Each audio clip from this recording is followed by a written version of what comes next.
I'm just kidding. Sorry, I'm being an idiot. Live scene. What's up, everybody? How you doing? Don't mind my... That was supposed to help me with the weathering, but fudged the bill on that one pretty freaking good. Now... There we go. How's everyone doing today? What's up, everybody? I got me and the little one over here finishing up that Ultramarine. I'll show that off if you want when you're done. Hopefully everyone's got stuff to work on today. I don't know about you guys, but I am trying, as I've said before, to catch up on my backlog. It's going okay. I'll probably switch over to some regular Chaos Space Marines after this because I want to try a new painting technique I'm learning. Or like teach myself a new style. So that would be kind of the way I want to do it. Remember that artist I showed you, hon? I'm going to be painting, I'm going to try and achieve something like that. Yeah, I think I can do it. It'll be a little bit like, and yeah, because it's a canvas painting, but it's going to be kind of pretty okay. I think it'll be interesting. God dang it.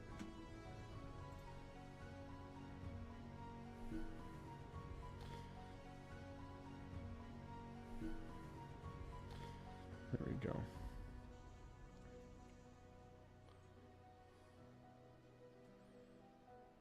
How'd you enjoy painting the Ultramarine, by the way? Were you sad? My buddy Crib Shadow, he cries when he has to paint Ultramarines. Okay, should I also put it on this part? Huh? Should I also put like, the wash on Yeah, you can put it. Those are called turges. Yeah, you can put on the turges for sure. Yeah.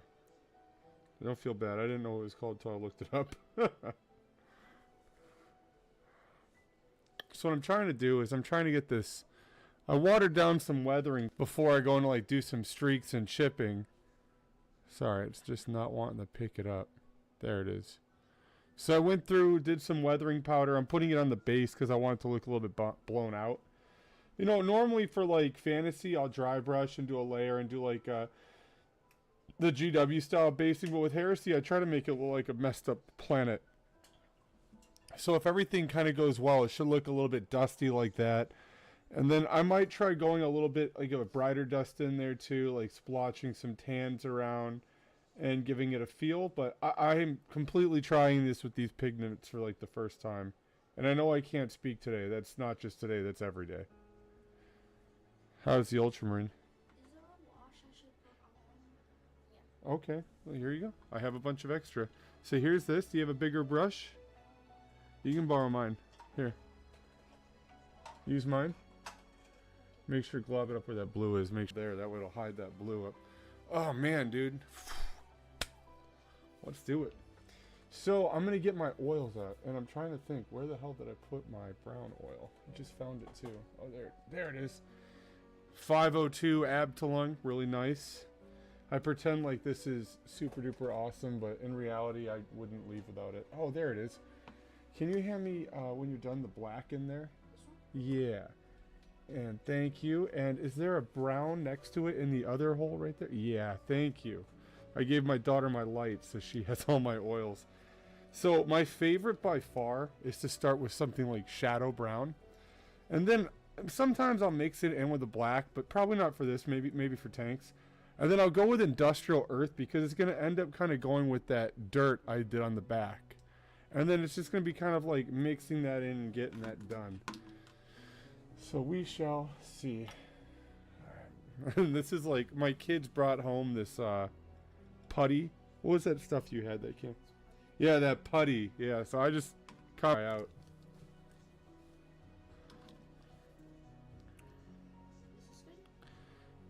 Yeah.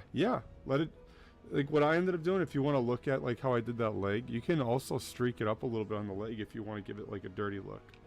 And if you want, I'll go through and show you how to do like streaking with the oils. You want to try it?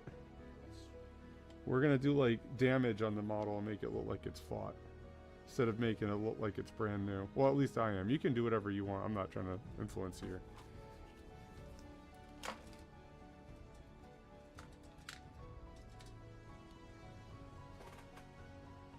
I really shouldn't be putting my mouth on this since oil's going to go on it. Water and oil don't mix, you know what I mean? Right?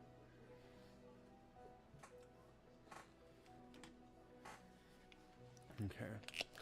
The only thing I would say that's a little difficult with Abtalung, if you're new looking to get into it, is Abtalung's really heavy on the linseed oil.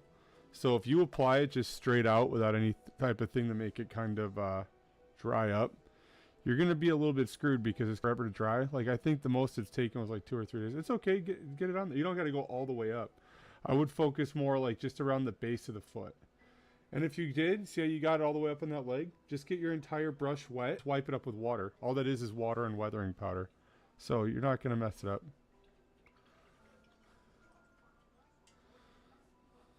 I'll leave that there so you can look at it.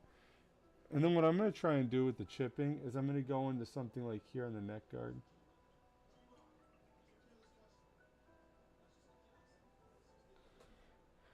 And then just try to kind of get it to drag down a little bit. I'm going to definitely aim to put it on places where I don't want to touch.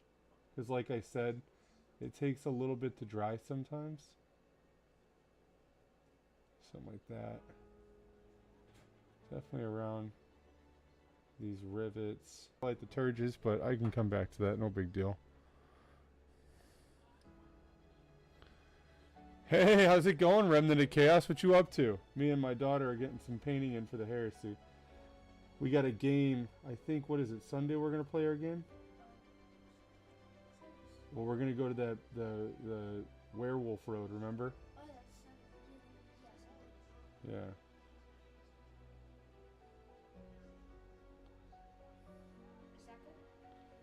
Yeah. Yeah, that's perfect. And then if you want to kind of see what I'm doing here, looking at what to get next month to finish my 2K list of Custodes. Right on. What are you leaning towards? I always like the jump pack guys. I thought those guys were freaking cool. So like what I'm going to do here is places that I think would be kind of worn.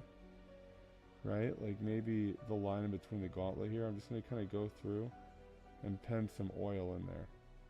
Or like right here where I put a little trim on accident. I go through and just streak it down. Yeah, a little bit, like streaks almost.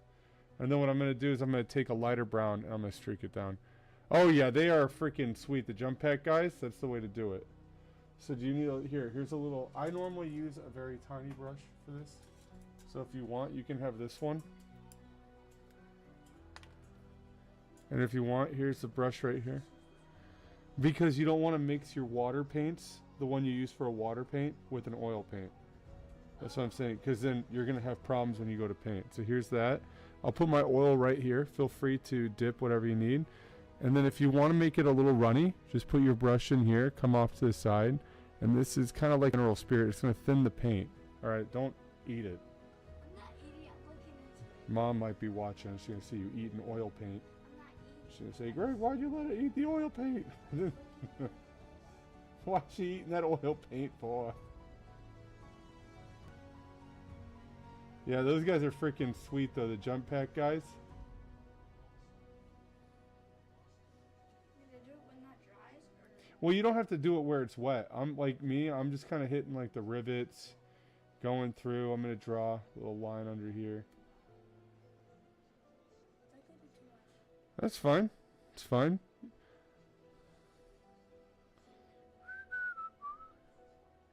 Yeah, those jump pack guys are a lot of fun. I like their rules too on the tabletop. They're pretty cool.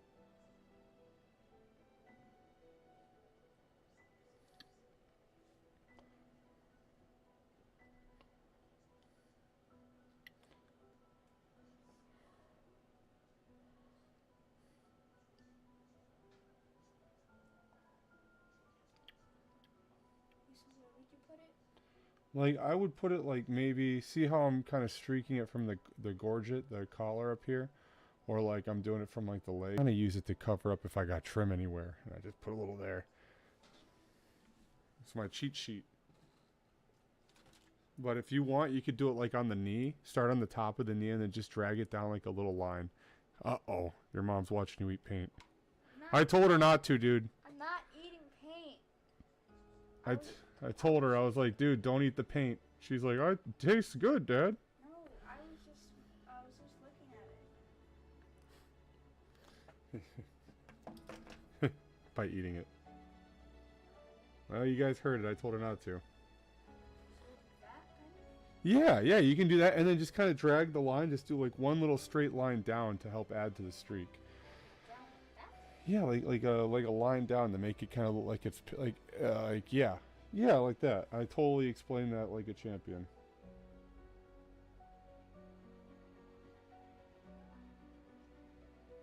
Then if you want to take it a step further, you see there's that other color in there? You can do that kind of and start mixing it in the inside. Because oil takes a little bit to dry, you can start blending it in and leaving the deeper part inside of the recesses and start pulling it down. So like right here, I'll start mixing it in right where that line is. And the nice thing is if you don't like it, nice thing with oils, you just go whoop, all done. Hey, you're not supposed to. Oh, I mean, yeah, you can, don't tell your mom. I'm not touching it. Don't touch it. Definitely don't eat it. You were thinking until I saved you. And more is less. You don't want to do too much weathering because then you're going to have it just kind of looking like you don't know what you're doing, you know? You can't mess anything up. Let me see. Oh, watch. Where is it? Just whoop. Clean. You're welcome.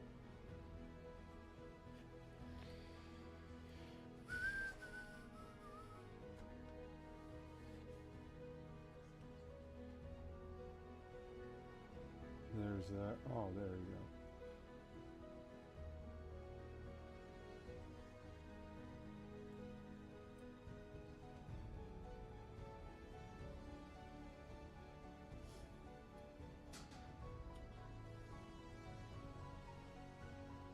I do like my oil paints. I think they're a lot of fun. Yeah. Yep. That's how we're doing it.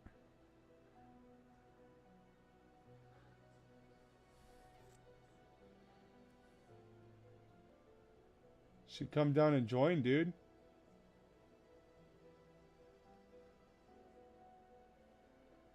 Guys, I'm not gonna lie, I was just finishing up writing the script for tomorrow's video. I think it's gonna be kind of cool. What did you think about it? Did you like it? Me? Yeah. Oh, Yeah. yeah, I liked it. You're like, oh yeah, that one. Yep. Uh-huh. I did? I know, I'm kidding with you,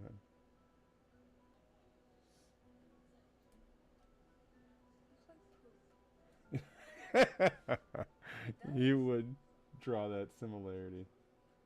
It does look like Buddy's poop. Buddy, like specifically him. Yeah. Dude, that dog, Well, man. Axel's poops are watery. Dude, it's because he's old, man. Cut the dog some slack, man. He's an old man. Are your poops? No, I'm not that old, thank you. Axel's like 80 in dog years, man. Old me. But you always Ridiculous. Like I'm old like the damn dog, Axel. say you're I'm not 70, 80 in dog years here, alright? Uh-huh.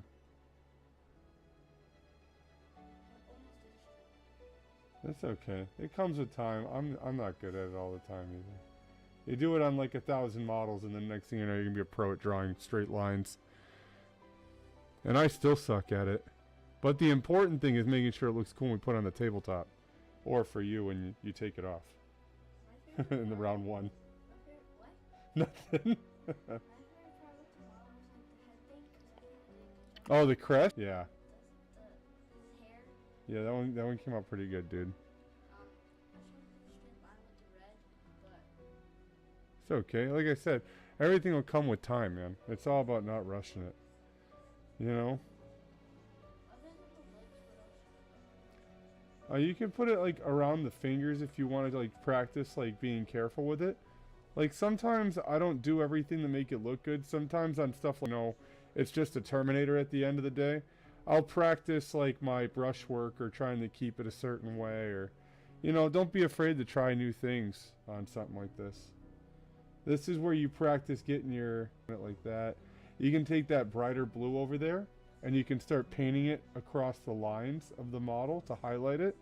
It's up to you. Or you can call it done and go get a different one. Highlighting the model kind of drawing, because I'm highlighting the drawing. Yeah, I mean, it's really what highlighting the model is it's pulling the raised areas out and leaving shadows in the recessed areas. Do you know what I mean by the recessed areas? The places where maybe the sunlight, like so when you put your model in that light bulb, put it under the light bulb. You see how it naturally pulls a shadow out underneath? And like the parts that it hits are very bright. You could choose to blend your colors up, so that way it's like the light's hitting it. Or you can go through what some people do called an edge highlight, where they take a brighter color and they trace almost all the sharp lines on the model. But if you don't do them fine enough, they'll end up looking like Tron, that one movie we saw. The one with the one with the computer chick and she comes out of the program. Oh, that's green poop. Yeah, that, yes. Or streaking grime, if you will. Huh? I don't know. The paint company, man. But yeah, so that's up to you. I would just use some of this time to maybe practice on something you want to try. So.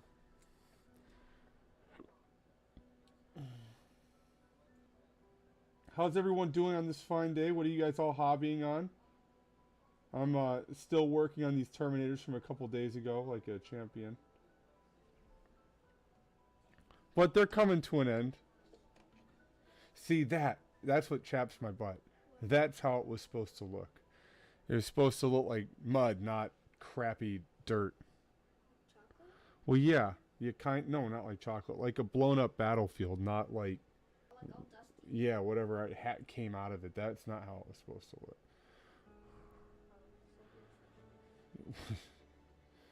Wasn't frustrated, Donna. I was just trying to get it done. I would admit that. Period. I never get frustrated.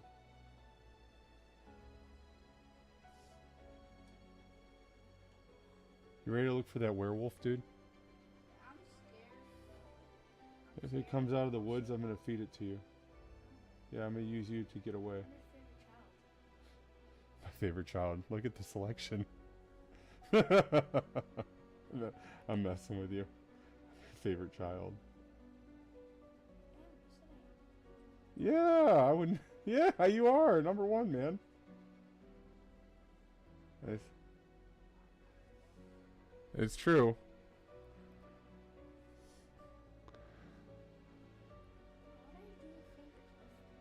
So what you can do is you can take that lighter blue and just go over the tops of them and leave the darker blue in the reset, like in the cracks.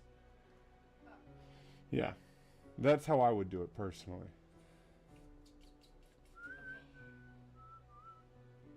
Oh. You see what I mean? Okay, yeah, there you go. Look at the bait. Oh, that's not. Look at the bait. Yeah, that's what I'm saying. Oh. That's how that weathering powder works, dude. You mix it in some preserver and you're in there. What the hell is it called? I'm saying, like, making up words here. The hell is this? Varnish. Polyurethane matte varnish. Yep. So professional I am, dude. This blue? Yeah, you can. Because the other blue was like high. Well, if you think that blue is too bright, you can always mix it in with the other blue and do like one drop of the one blue and one drop of the light blue.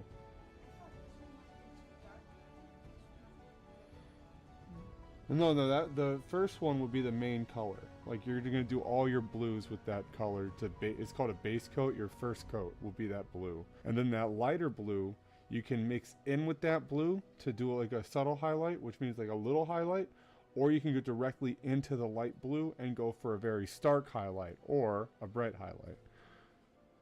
So, up to you. I would try one finger 50-50, one drop and one drop, and I would try one just with the other light blue and see which one you like more. That's a lot of information to take in. But okay. I know.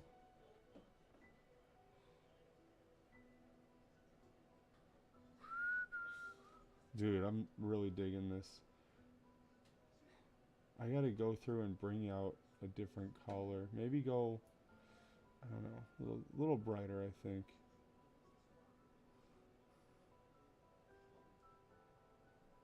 Yours look like green grapes. Green grapes. You're still on with that grape thing, huh? Yeah, and mine look like. Guys, does it look like a green grape? I don't think she wears some pretty big glasses, so keep that in mind. And no.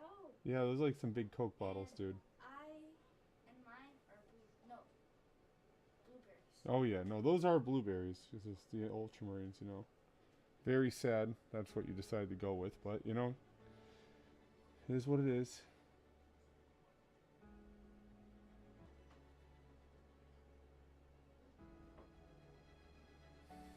Green grapes. I don't even know where you get that from. They don't look like grapes.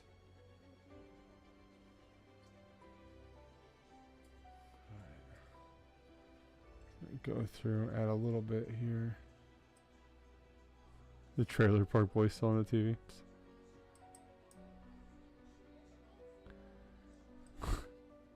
Dude, that show is so underrated. It's one of my favorites, I think.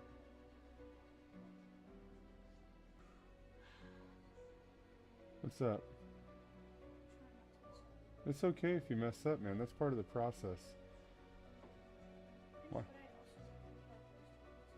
My first army was just horrible looking. It was ugly. Oh yeah. I thought it was so good too, and then I lost like every painting competition I ever entered. And then I realized I sucked. It was a bitter pill to swallow, I'll tell you. It was like, what do you mean my stuff don't look great? Yeah, it was awful. In my head though, that stuff came out like the books. Could have been heavy metal itself painting those minis.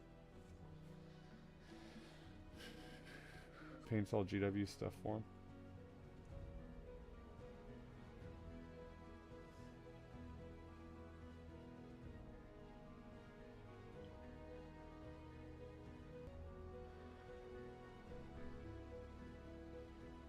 There we go. Some of that.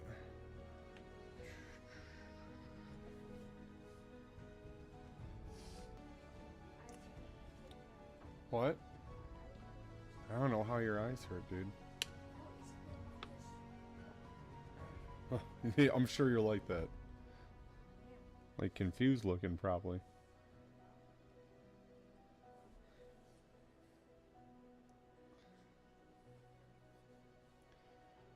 Dude, we should go to a shop and play one of these days, man.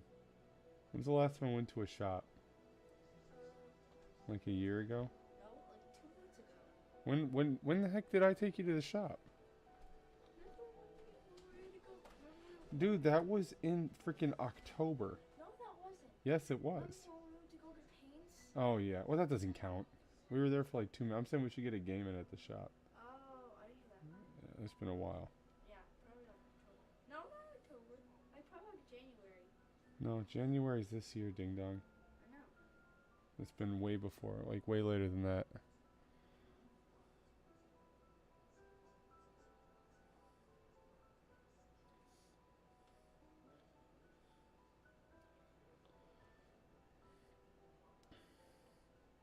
What are you excited to paint? Like, what unit are you most excited to get done? The Contemptors? Yeah, I bet you are. Those are some cool minis, though, man. I think those are my favorite. Oh, you have... I got the actual, Ultramarine one, right? Yeah, you did, yeah. That one's cool. I want to paint it, but I don't want to paint it. With something like that, I would wait till you're probably done with everything else. Yeah. Get that practice in. We do it, so I'm done with this one, do it, clean it in water. Which one is that? The oil? No, do not clean that in water. Let me see it. So I'll clean it off for you in the mineral spirits here. Just get all the... That's gonna clean it? Yeah, we get all the paint out of it, yeah. Well, you know, it's oil, so if you put it in water, you're just going to make a mess out of your water pot. So. Tomorrow we'll put cooking oil in water and I'll show you what happens. It separates, right? So if you put, so make sure you put that on the other side so that way you don't accidentally use it. I've done it before, that's what I'm saying. One time, I was cleaning out my airbrush and I squirted mineral spirits in there instead of my cleaner. I was a little mad. I never get mad. Well, I was just joking. It was metaphorically angry. Yeah. No, I'm just kidding. I was pissed. What the heck? What's going on up there?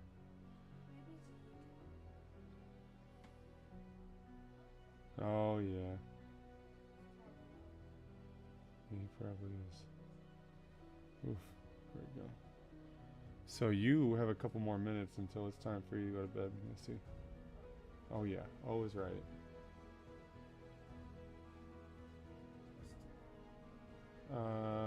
Wednesday?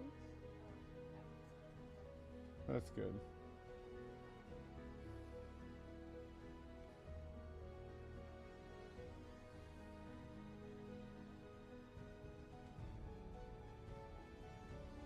Did you get through Horus Rising yet? Should go through it together. Oh yeah, that's right. Oh yeah, I know, I'm horrible. Actually, neither of those are my fault that they're broken. Oh, okay. Because You know who you my sound iPad- like? My iPad came in years ago. Oh my gosh. It was already broken. There it is. And the phone you gave me was old and already broken. See? Never ever change.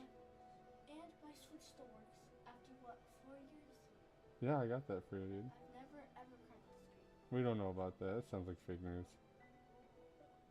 Go ahead and look at my Switch. It's broken, dude.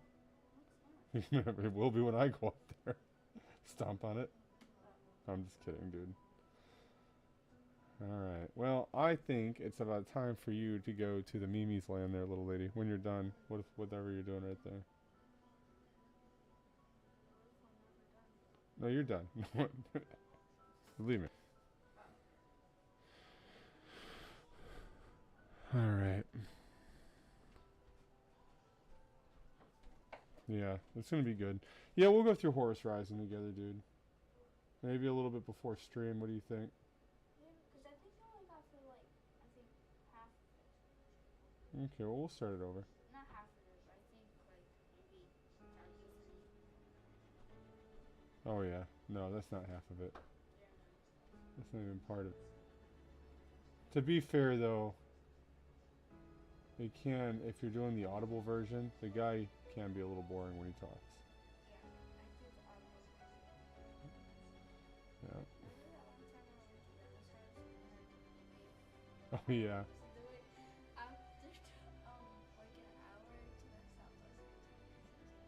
I believe it. No, you're not the first one to say that.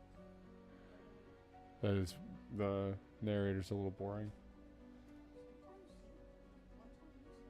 Oh yeah, sometimes. And the guy who did Fear to Tread, I couldn't stand his accent. It's the Blood Angel book, remember? That guy. It's very fancy sounding. Cringe. Oh, or that one World Eater book, Angron the Red Angel. That book was awful. I still got a crap on that one in a movie, in a video. I hated that book. Guys, that book was a 2-pack of ass. Are you all done? Alright, man, bump it. Oh, yeah, put that right there. Thank you. Alright, dude, bump it. Oh, okay. You're taking your time here. When you go up, can you turn the TV off and everything? Thank you. Right. Yes. Bump it. Alright, man, thanks. Thanks for chilling for a bit. Yeah, he's looking good here. I'll show everyone here. Not bad for one of the first timers. I mean, aside from it being an Ultramarine, I think it looks pretty freaking good. It's not bad. It looks good, actually. I really like that. Oh, you're practicing your edge highlighting. Nice. Nice. Yeah, it looks good. I like how you did the edge highlighting. It's okay. Like I said, practice makes perfect. You just keep doing it over and over and you're in there. Have a good.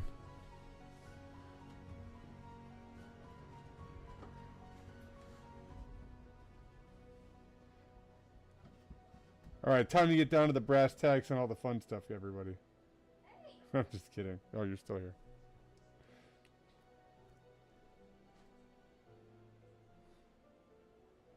Time to start saying bad words and swearing.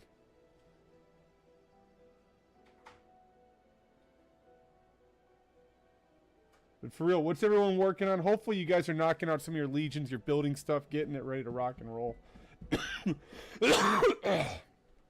Making it look beautiful.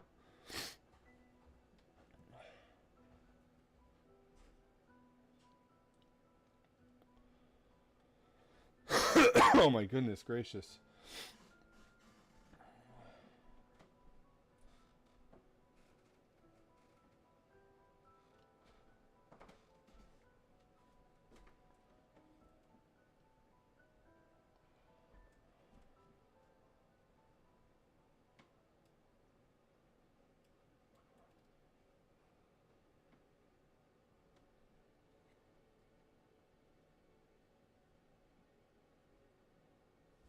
There we go. Oh, yeah, you trying to turn off on me, camera? Overtime, you work.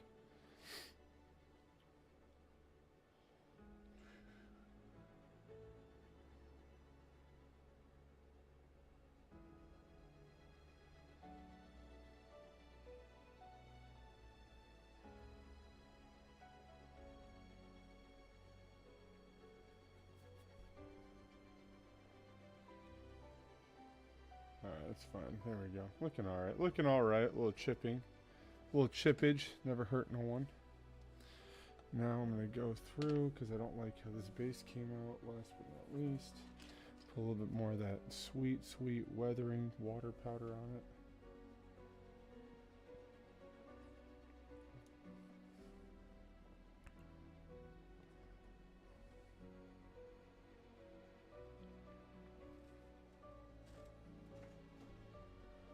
There we go.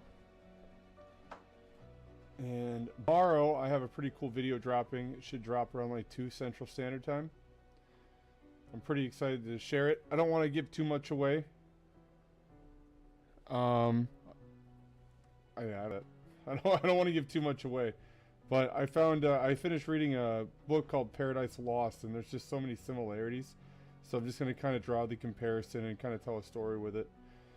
Between that and the Heresy. Try to go from there. Maybe look into other things. I told other people I was getting ready to talk about the Epic of Gilgamesh. I still have that on the docket. It's a really decent, I think, book. Also, one of Mankind's first books. And there's some cool stuff in there I kind of want to talk about. You know, not a whole lot you can correlate to Warhammer a whole lot, but, I mean, you can see some common stories. You know, some things borrowed from naturally. I think it's going to be kind of fun to go into. Alrighty, alrighty. So now that that is the case, let's get this out of the way. What brush are these in this one? Oh man, like an idiot. Alright, oh no, this is the right one.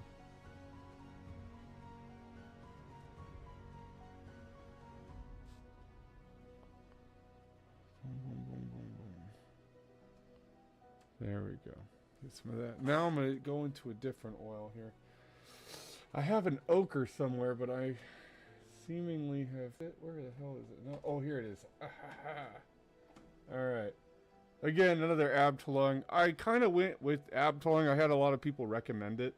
So I was like, oh, you can't go wrong if everyone's recommending it. But you could get by with any type of artist paints, I think. Honestly, the grand scheme of crap.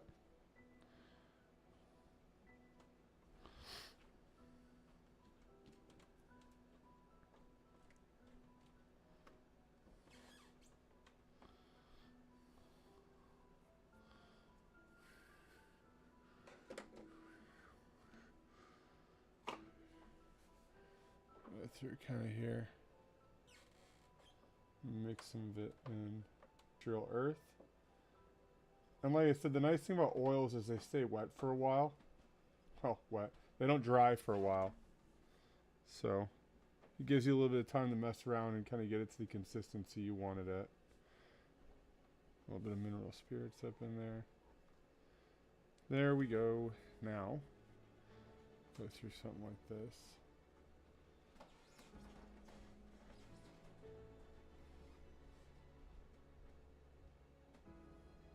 And then I'm just going to kind of pencil it in the inside here, allowing it to kind of blend in and leaving the dark stripes further out.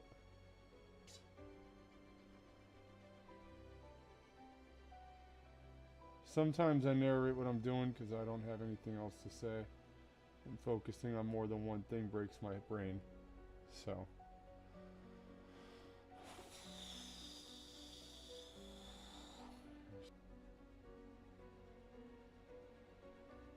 There we go. Nice.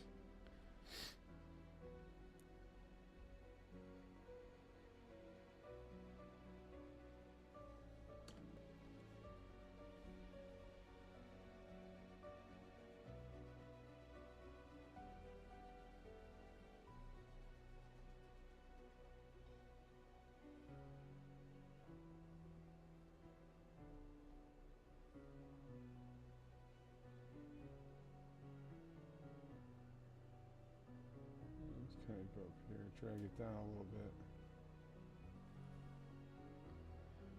There we go.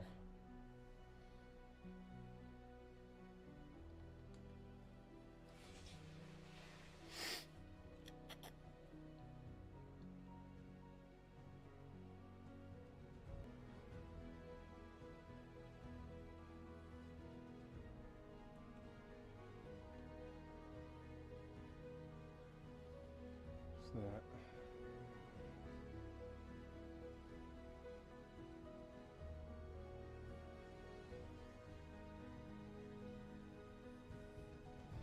Then what I'm going to go through is probably go through it like that dark brown, mix a little black in there and start going into the recesses and darkening up some of the stuff. And that way by tomorrow when this stuff is dry. Do you paint glowing effects on power weapons?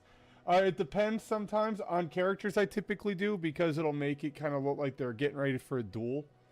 But I like to think that when these guys can and slash and whatever they're doing, they're not wasting the time generating their power weapon up. They're just cutting people down. But when I do Horus Axeman, I will be making his power sword glow.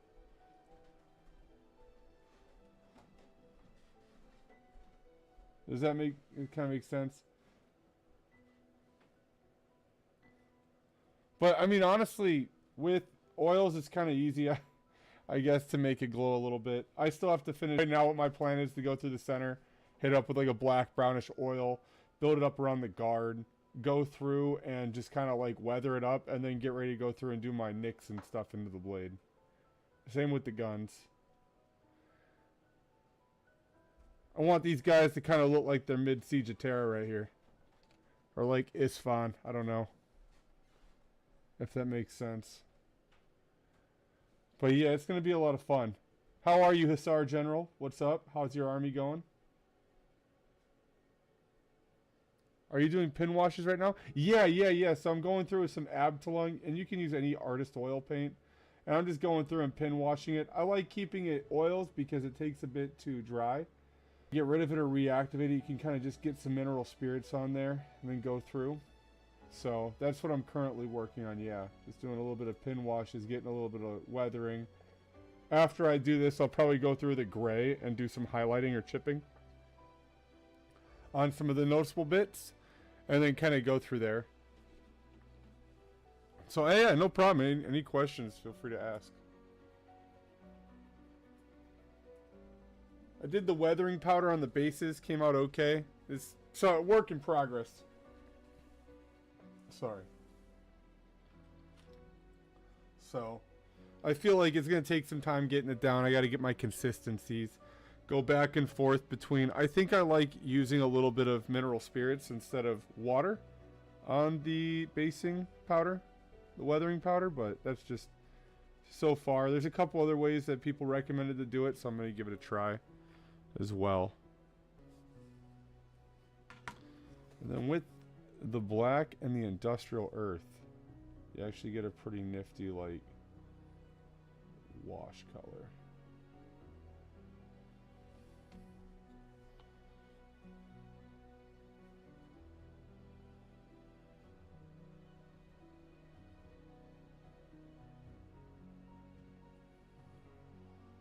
What I can do is I can leave that like that for now.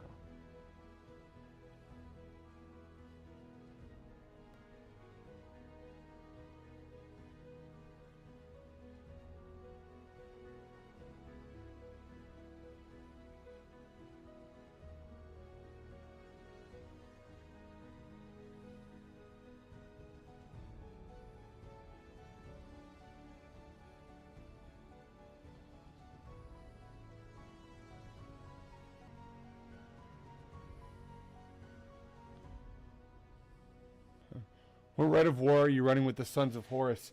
So right now, I'm going to probably, and this is just, it's not good, but I'll probably run the orbital assault because I like drop pods.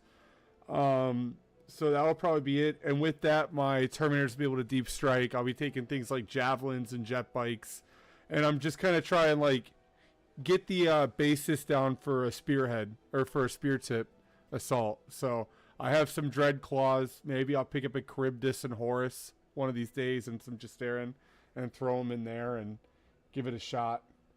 Fire Raptor 2 I've been sitting on for like way too long. I got to get that bad boy up and painted.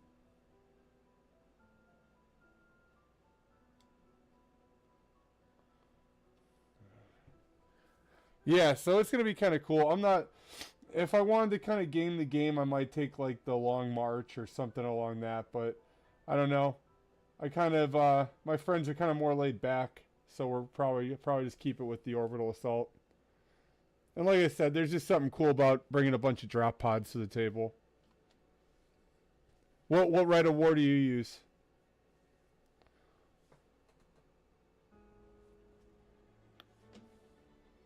Ooh.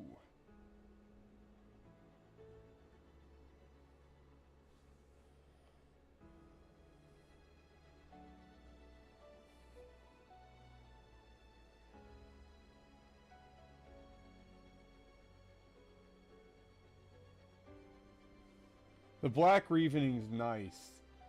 I have to still unlock Reavers as a troop choice, even without the Rite of War, or do you absolutely need the Rite of War?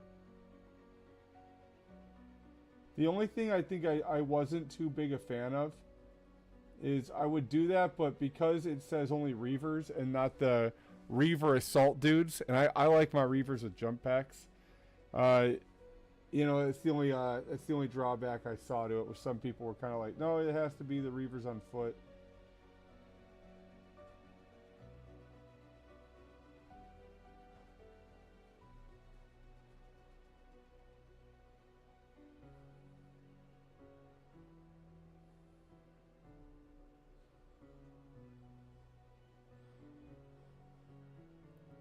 Abaddon leading a command squad of Justarian Reavers with apothecaries, jet bikes, and heavy support.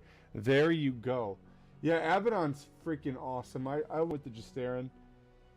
I think for like this list I'm working with, I challenged myself to not take, and I know it sounds stupid, but I'm not taking a Contemptor with it, and I'm not taking any named characters. I'm just running just generic HQ.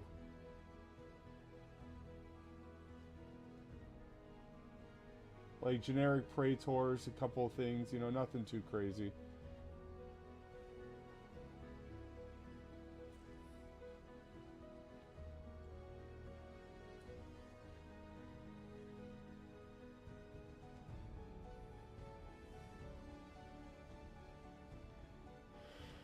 Are definitely midgets now. Oh yeah, oh 100%. You know, I thought we were supposed to get in the new set. Weren't they talking about releasing new Mark IV, or is it Mark II Space Marines now? What's the rumor on that one?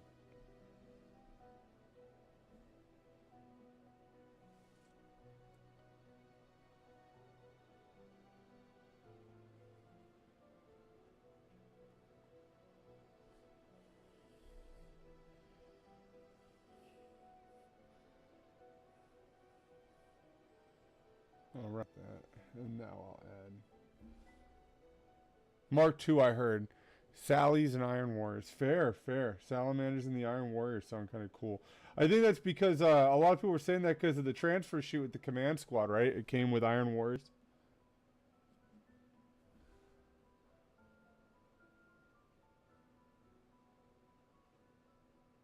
It'll be interesting to see kind of what we get. Someone was telling me, like, I think, what was it, May 22nd, there's some preview coming on. So I'll probably go live and we'll be like those people, watch the preview, I'll get some popcorn and we'll eat it and take bets. Take bets to see what happens.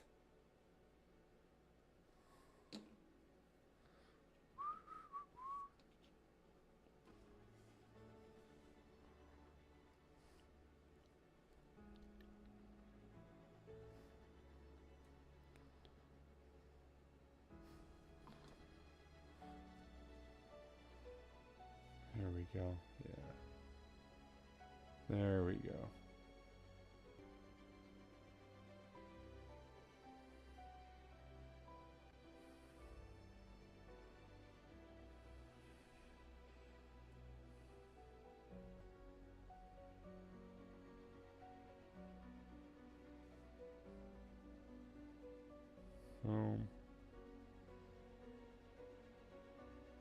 It's going to be interesting. I do how big they go with the new stuff. I heard there were supposed to be some new Terminators or something that we're supposed to get, but I can't really see them remaking the Terminators, to be honest with you. Because, I mean, if they release, like, bigger Cataphracti, they're going to have to release bigger Tartarus. Right? And then the Legion Terminators are going to look pretty tiny. The Justarian already look really tiny. Do you sponge on chips or paint them? You know what? I'll be 100%. I normally sponge them on because I'm lazy as hell sometimes, but I'm going to actually probably paint them on this time. My mistake. I should have done it. I try to not make it so boring when I come on the stream when I paint. So I try to cut corners and make it take a little less time than normal. And normally I would have probably sponged them on, but yeah, I forgot.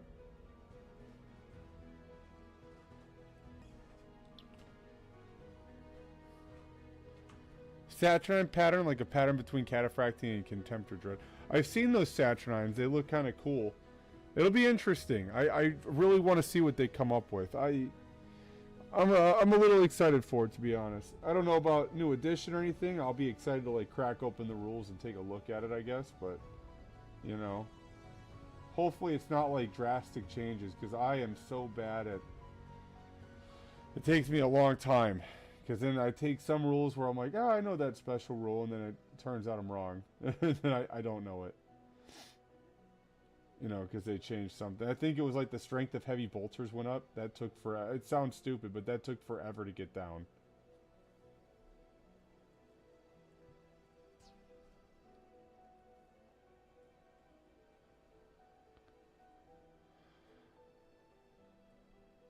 I heard we're supposed to get rapiers too. That's kind of freaking cool.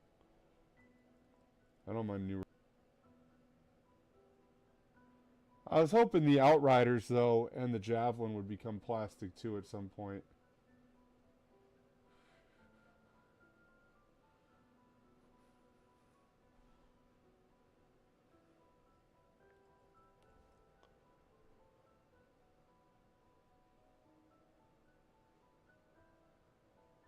But again, that's just freaking Beastman would get a plastic chariot after all these years.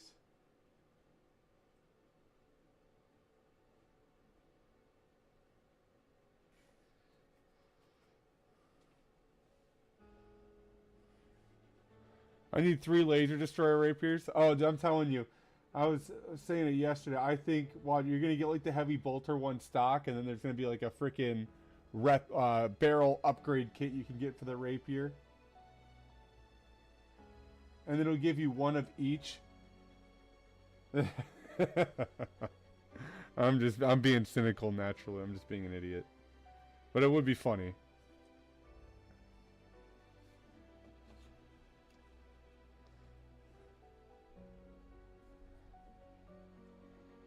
I always really like Phosphex. I have to look and see what it does. I don't think it's AP3 anymore, unfortunately. I ran it a lot with my Death Guard back in like Heresy 1.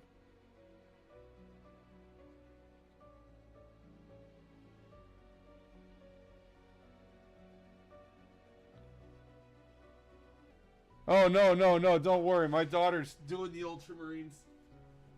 Here they are. So, yeah, she kept it loyal. I actually picked up Sons of Horus. War Crimes. Yes. How are you doing, dude?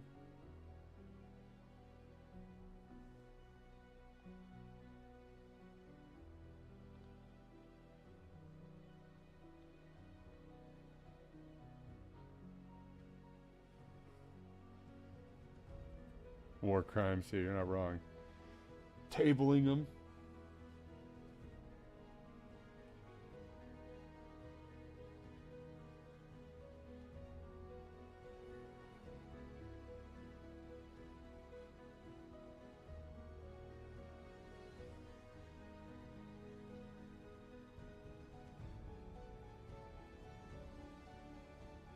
Oh.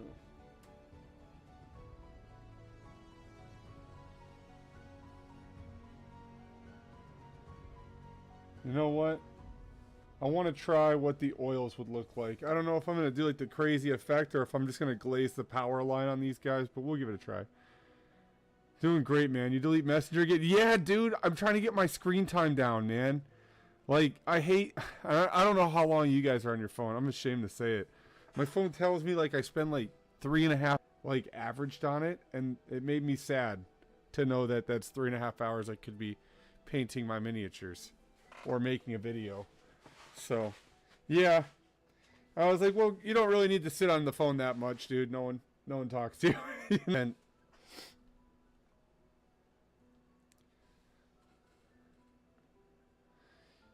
yeah, dude. I'm pretty bad with it. I did re-download Instagram recently, but I also don't have my notifications on. So, and it's not to be bogus or nothing. I just literally am trying to delete my screen time down. Sorry.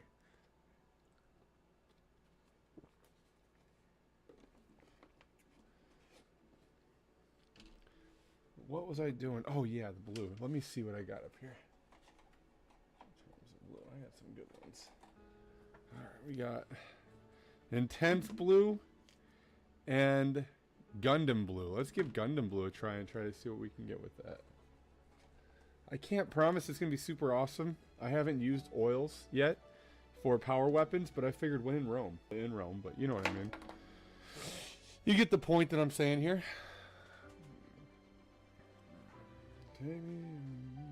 What the hell? How'd I get this?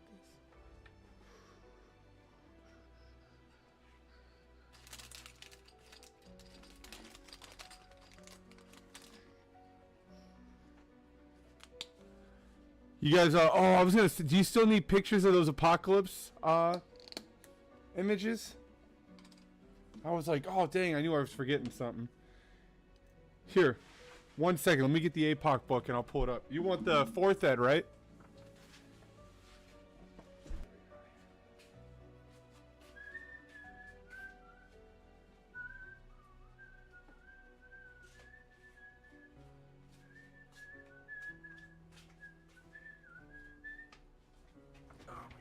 Gracious. Oh, my fat body. All right, let me see what I got here. All right, guys, we're going to go through some old Apocalypse real crash course here. Some of the old 4th ed stuff. All right, let me see. We're looking for...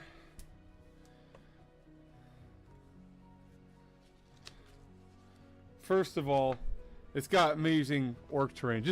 You can't go wrong with it, dude. There's a lot of great stuff in here. What were you looking for in specific?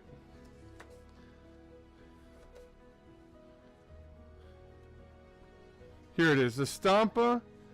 So you're going to get the Stampa, Big Mech Stampa. That's the Imperium. Orcs. Yeah, so you have the Stampa in there sitting at 600. The Big Mechs is 650. The Fight Obama, the Skullhammer Fortress, which freaking sweet. Can't go wrong with that. Nice and beautiful. And then I think the Gargantuan Squigoth. Yeah, he's right here. You got the Gargantuan Squigoth. Yeah, dude, you're not. It's a lot of fun. A lot of nostalgia, I will say. I recently got a 4th ed game in, got the crap smacked out of me by Tyranids. It was fucking pathetic. It wasn't really the crap smacked out of me, but it was a good game. I forgot. I probably would have gone all close combat Chaos Space Marines if I would have built it, I think, for 4th. Oh yeah, formations back in the day. So there's that. Let me see here. These are the other Apocalypse books. That's right. Oh, dude, yeah. Easy peasy, man. Easy peasy. I can get you through it. So here we go. Imperial armor. Let's see what we got here.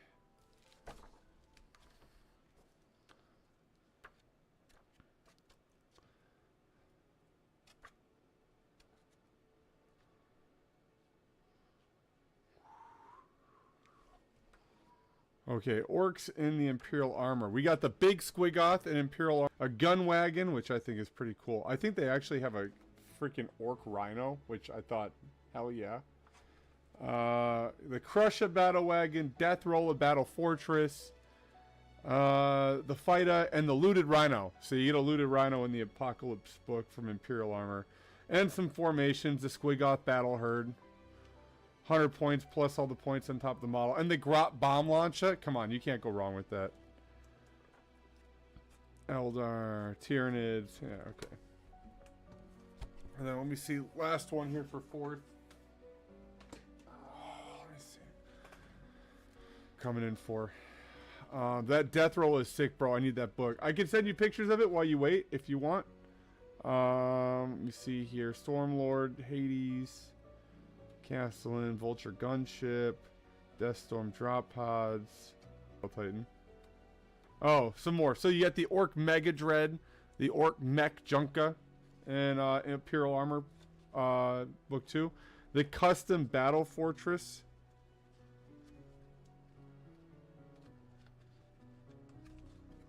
The Orc Big Track, which freaking sweet. You can't go wrong with that. Just bring that down a little bit. Yeah, beautiful. Let me see here. Here, the Custom Battle Fortress. The Evi Tank. This thing was a freaking beast and a half. What do my ultras need to take out my wife's Stampa? Whoa. Yeah, there's a lot of good stuff in here. And then the Krumpa crew. Honestly, man, the Stampa. Let me look at it. Let me check it out. Here. Oh, a little bit of a magnet, some goop. Alright, I'll fix that. A little bit of isopropyl, we'll get rid of that. Alright. Let me see here. So remember, in 4th edition, you don't pen and glance the way you do in 7th or Heresy. It's a lot different. And subsequently, you're not going to be dealing with hull points. So you're either just going to penetrate the crap out of it and it blows up, or it's just going to keep on rolling. Also, dude, shout out to our homie, you know, with the what's his face with the power claw. He's gone now. Oh my gosh, what the hell's his name? He fought Gazcool. Commissar Yarrick. So there's that. Hydra Flak. So, Imperium. Oh, yeah, wait. Is this the, you could always go off the original Warlord Battle Titan. Yeah, Kubrick Yarrick. Yeah, I know, man. Fucking ripped to the homie, dude. It's a sad day to be him. Yeah, it's the old 4th ed book. I'm trying to go through and pull out some rules. You know, the Warhound you can't go wrong with. But, again, they're only paying $6.50 for their Stampa. Oh, dude, the Skullhammer Battle Fortress. This one was an orc tank I always wanted to convert. But I don't get down on the orcs anymore. The Gargantuan Squiggoth was dope. It was cool to see that make a return. Like, to go back and, like, view it for the first time ever. A lot of fun. Eldar. What was I going for? The Stomper, right? Back here.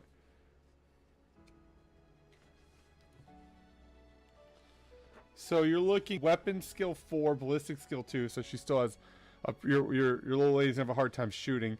It's front 13, side 13, rear 12. So.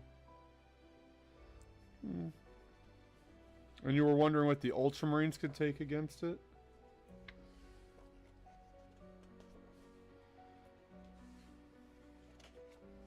Dude, honestly, yeah. Couple Land Raiders with las cannons can punch through it. I mean, you don't really need that crazy amount of stuff. Because las cannons are what, strength 9? So, that, but pretty freaking legit, dude.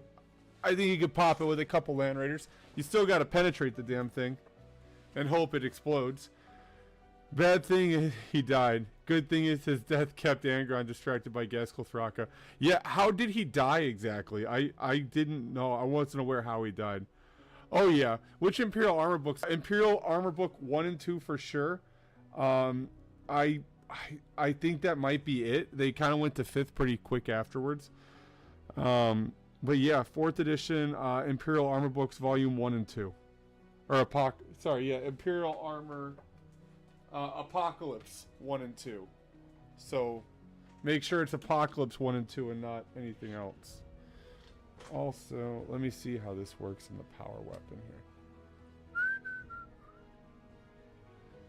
So we're going to go through here a little bit.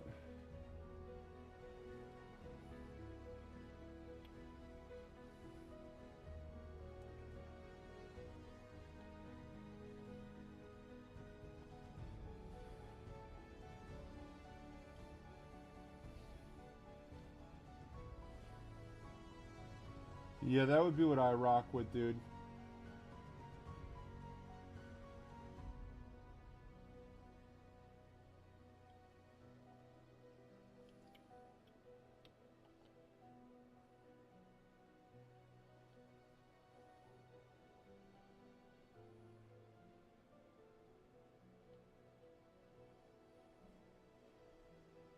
Get my Black Legion done eventually. I gotta go through. I want to paint a little bit, kind of like John Martin's Pandemonium painting, and do like OSL with like glowing lava. I think that would be kind of fun to do. But I gotta get good at OSL because I suck at it right now. I haven't done it in like freaking years. It was one of those things where I thought it was like really cool to do, and then I let people like kind of crap on it and talk me down from it. And it's something I wish I would have perfected a little more as time went on. Instead of caring what other people said about it.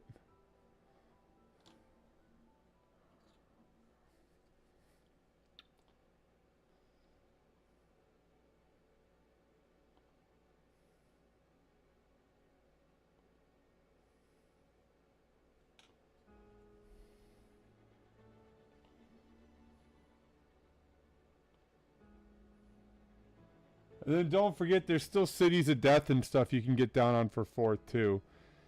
I think those are some fun. They have some really fun missions in there.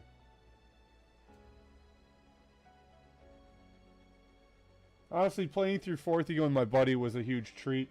I was doing the Eye of Terra from 3rd edition. The Lost and the Damned in there. And dude, those stupid dudes got eaten like it was cool. They freaking sucked. Tyranids just like fed them. Right to their gullets. Oh yeah, right on, dude. Yeah, give me 2 seconds and let me do that. Let me get that bad boy. There we go.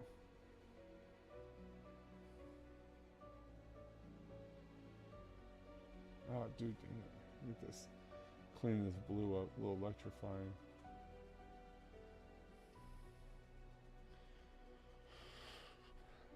Where the hell?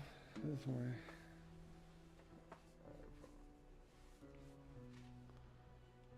Oh.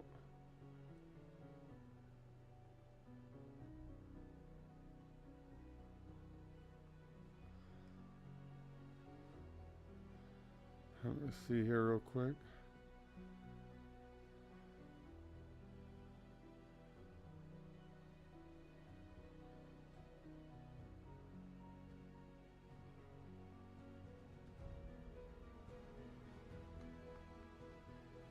There we go. Alright. Yeah, dude, you can't go wrong. 4th edition's been a huge treat to kind of go back and revisit. It's a lot of fun. I like it because I can do, like, the modern rules, like 7th or, like, even Heresy 2.0. But going back to 4th, because it's been a while, but it does feel like old 40k. Not being able to, like, pre-measure your shots is a lot of fun. You know? I don't know. It just feels like 40k, like how I remember it.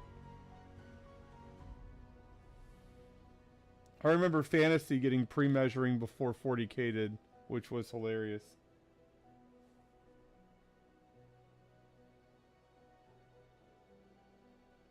Because I was major into Fantasy, especially when 8th edition rolled around. And I remember, I think everyone was still on 6th edition 40k for a bit. And I remember in Fantasy, they ended up getting rid of the pre-measuring rule, and people had a huge point, like, we're in the future, and we can't pre-measure our shots.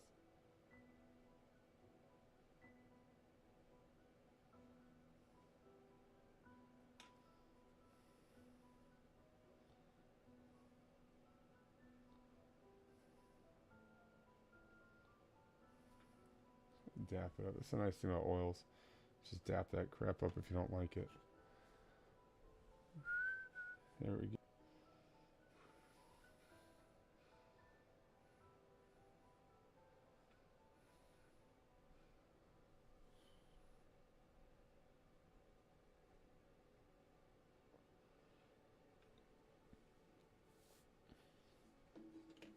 Oh, man.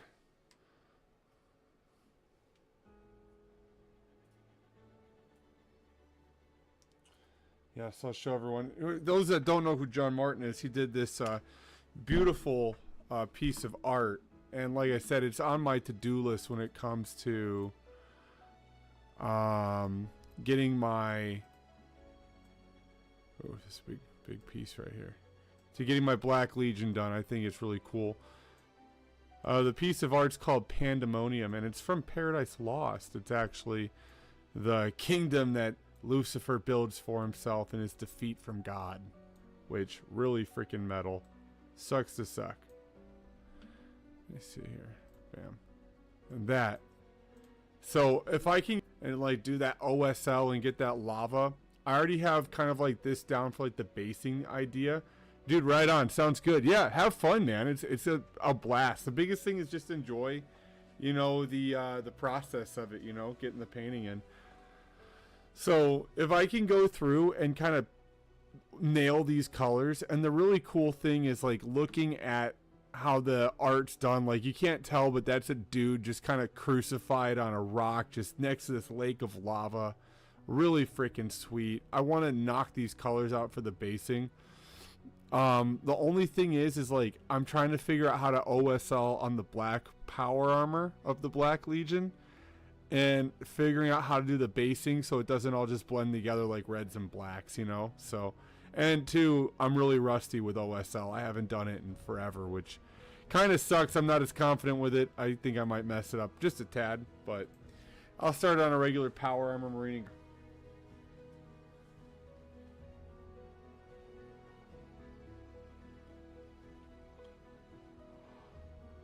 Oh. Yeah, did you have to share it with me?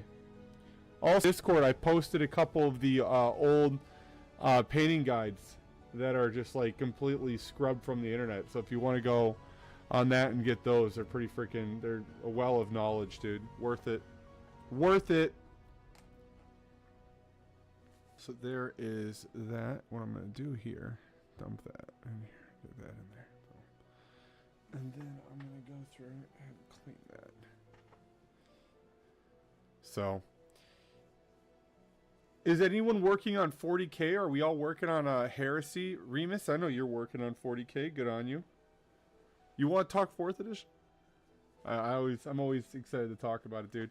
All right, you twisted my arm, Remus. You're right. Let's talk about the Eye of Terror, my favorite. Chaos 3.5 has a lot of love for it. Now, I have to preface this. I didn't get to join 3.5 back in the day. I know, I'm a traitor. But I don't mind it. 3.5 Chaos Codex had a lot of things you could do. And a lot of really cool things, like cool combinations and stuff. But it could be confusing for some people. But this book right here, chef's kiss. I really enjoy it. If you want to see the original Siege of Cadia, it gives you like a really like decent description of kind of the Horus Heresy, like back in the day when it was still kind of not fleshed out, which I think is kind of funny. And it's funny too because in some of the older renditions, Karn the Betrayer's like killed on Isfan 5 and not Isfan 3. It's just little inconsistencies like that that make me laugh. But it goes through and it talks about everyone that was available on the traitor side and on the loyalist side, Siege of Cadia. And then it gives you your first glimpse. And for everyone that was here yesterday, we talked about it, so I'm not going to bore you ad nausea here. But that's like the original Wolfen ideas that people have done. And I thought that was freaking sweet. Really cool. They did like the mix match of different types of armor marks and stuff and the cool heads. It was a lot of fun to see, especially like if you're a Space Wolf player, you know, it's like kind of like the origins of where some of your models finally got upgraded. Logan Grimnar back in the day before his sled chariot, really funny. It's actually kind of crazy they took him off the sled. He looks a little better in my opinion. And then the old upgrades. These were pewter upgrades for the Chaos Marines back then. The Iron Warrior's head, which bring back GW. Come on, like what's up with that? The Berserker, that stayed the Berserker for most of the guys that know until like last edition, 9th. The Emperor's Children Noise Marine head was always like very off-putting and unique. And then Thousand Suns upgrade kit was pretty cool. I still think my favorite was the Iron Warrior's head. If they ever re-release those helmets, I would probably do them for 40k. Just because they're a sweet freaking Traitor Legion. And then, oh yeah, the Lost and the Damned. So they would mix like Marauder bits with some Imperial Guard bits, which I thought was pretty cool. You got the Orc torsos. Oh yeah, old Wormy. The Orc torsos were not just something they used in this, but they used it in 6th edition Warhammer Fantasy. I covered it. It was like Forsaken, and it was like an orc body with like some chains draped around it and a Chaos Warrior head. But they really liked making mutants out of the orc bodies, and honestly, they look kind of cool. This dude just kind of fisting himself forward, no legs underneath him, just looking like a freak. And then you got the whole like group down here, the old metal Chaos Spawns, which I still have a couple. They're some of my favorite. The old zombie bits mixed in with the Traitor Guard was such a freaking cool take. And then you had the Ogrins and the Defiler. I thought it was just a fun book. It's a lot. Yeah, the Forsaken. Yeah. So that was the orc bodies, man, are just like constantly used for converting pieces. And then Katie and Shock Troops. I don't think they were really fleshed out a whole lot at this point. This is before I think everything kind of became Cadian. And it gave you rules for it, which was pretty cool. And then the Eldar showed up because they thought, it was obviously at the front. They kept it, I mean, minus like Gulliman coming back, they kept it, fairly on point. The big mutant conversions, the Traitor Leman Russ, it was just really cool. Like I said, I tried an army of this out against my buddies Tyranids. I got the living crap smacked out of them. They died hardcore. It was pretty rough. He has this one with, what is it? The freaking, what's the freaking Tyranid, the big monster? The Carnifex. Oh, dude, that thing just freaking bulldozed through half my... But, it's what you get. Shoot this supplement, right? It's a lot of fun, man. There's a lot of really cool stuff. And again, like I said, after I played the game, like, a lot of it is just straight up nostalgia bait taking over. Like, I think it's just... It's like from when I was younger, and... like, naturally, I think playing Heresy is a little bit more smooth, or playing the more current editions can be smooth, but I had a special place in my heart, I think, for 4th edition, and later 5th edition was okay, but I didn't get to play 6 very much. I was already in the Marines, so then I had to do that, and then when I came out, I reinvested myself just right in the fantasy. And I did that for a while until Sigmar. I even played a little bit of first edition Sigmar. Did the Corn Blades of Corn or the Corn Bloodbound at the time. I was all about those models, but I have been waiting, to be fair, for the Corn Berserkers to come out and get redone for an Eon. And I was hoping that when they did the Blades of Corn or the Corn Bloodbound, that the World Eaters would be next. Little did I know it wouldn't be like 10 years later. At least you had to play 4th. We just brought models as kids and never learned to play.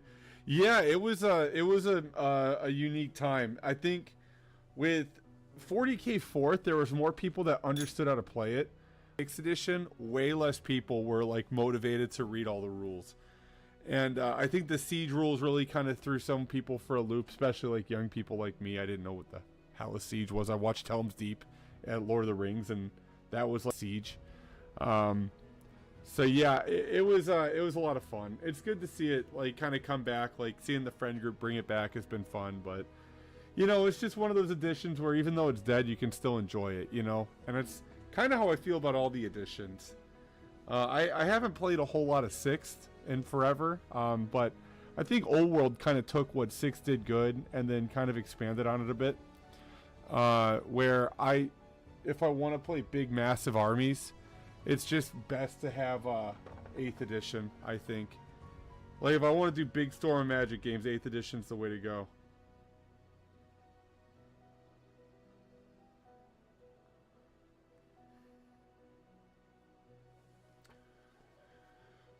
So there's that. But yeah, I don't know. I've always kind of fallen into like the apocalypse, big games, enjoy yourself type of games. And with that being said, I know I did some oils, which sucks, but I have to go through and, oh my gosh, did I hand her the wrong wash? Oh no, I didn't. Okay. My local buddy is nagging me to get into MESBG. What is that? I'm horrible with acronyms, I'm sorry. And I'm also lame, so throw that on my list of crimes. I'm also not cool, so.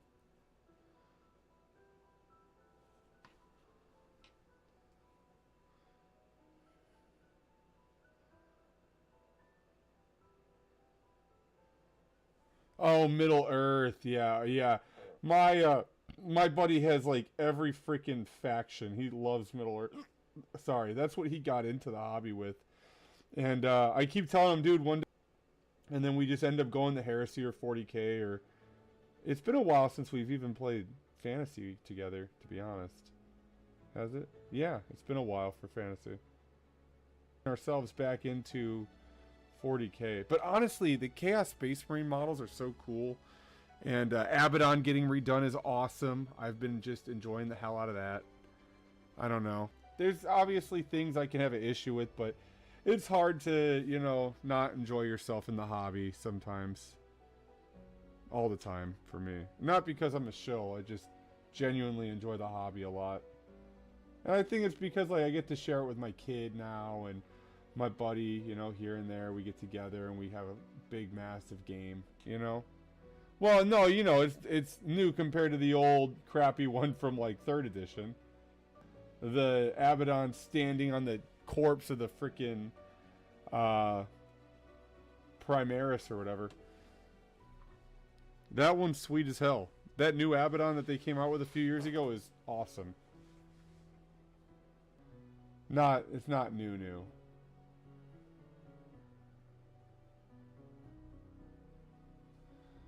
I should have done this probably first, but I did not. Naturally, because I'm an idiot.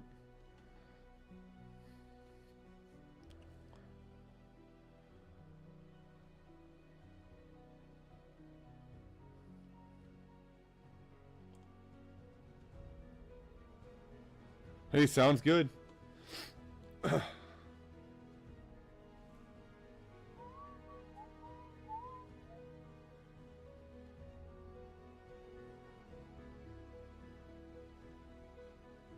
this is awesome. It's nice to start seeing them come together too. Go through, bring up some of them highlights.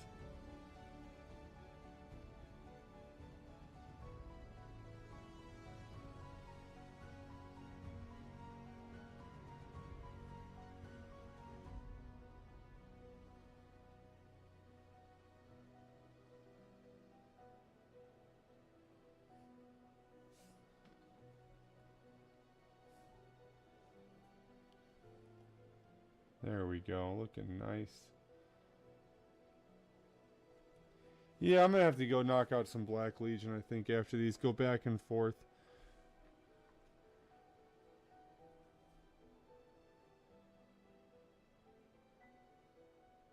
The problem is, I just really enjoy painting the Sons of Horus green. It's just such a cool color to me. You know, it reminds me of those old Mega Bloks ones where they did like if you guys remember, they did like this set with like dragons, and there were these guys that were kind of like that color. And I don't know why, I think I got like a set of those when I was a kid, the little green guys.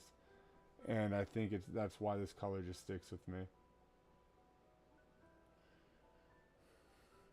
Had to grab standing sticks for bikes I'm working on. Right on, right on.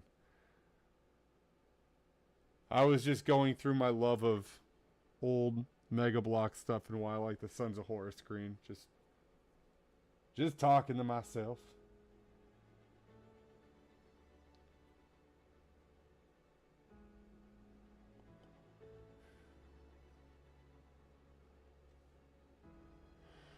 Oh, dude, yeah. Yeah, it's just one of those, everyone just has that one color. Like, I love red. I love painting red. But I don't know, ever since I discovered this color palette, I was just, I don't know, I've been infatuated with it.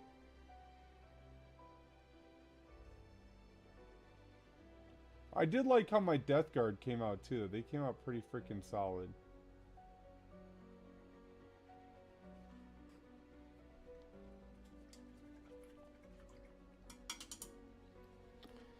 Alright.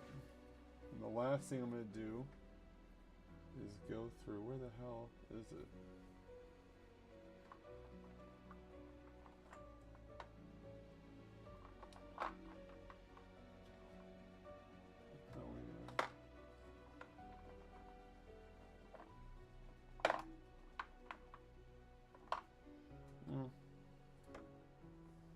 See, I'm gonna go through that neutral gray. Painting those Imperial fists sucked. Dude, I believe it. Yellow is a color I believe looks good, but I could never get behind doing it, like, on the whole.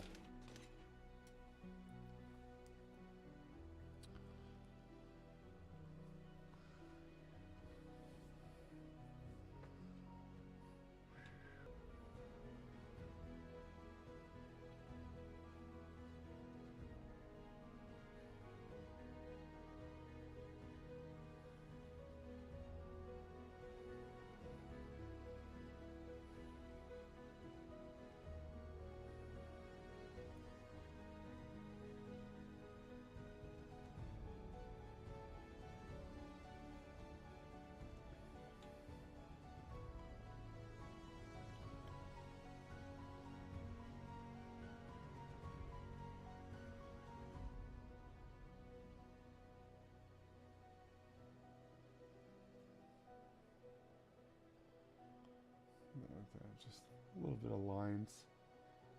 Nothing too crazy here.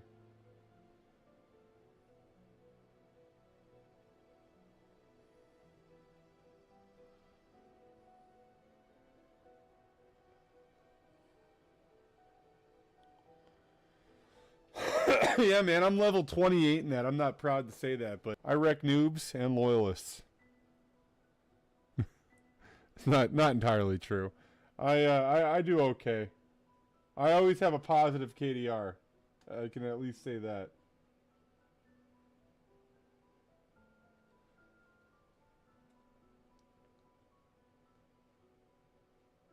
I've been wanting to dive into the missions, but I have not been able to. Because I refuse to play the missions. Unless I'm with, like, a friend group. I don't know, it just makes it more...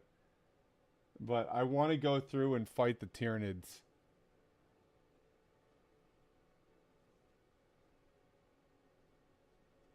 Yeah, let's do it. Throw down and freaking smoke some nids. I should... Well, it's Mother's Day weekend. I'm normally good on the weekends to get some video gaming in. Mostly because, like, I'm trying to really stick to, like, the 8:30 to 12 on the... streaming of painting. I want to kind of work on people's backlogs. Well, personally working on it, but motivate people to work on their backlogs. So, like, that is going to be where I'm at. But the weekends, I'm normally pretty good to get down on some video games and chill.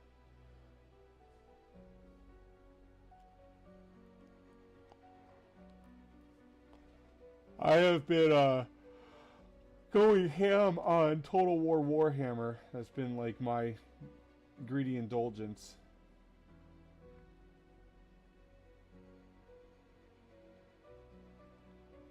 It's interesting that Cathay's coming out soon. Anyone buying Cathay? Is anyone going to get down on them?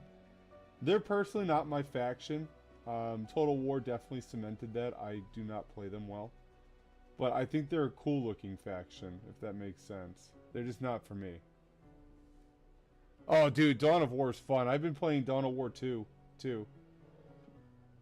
Again, I make it seem like I'm playing. When I do play it, I have Dawn of War 2. Which I'm down to throw down in that as well.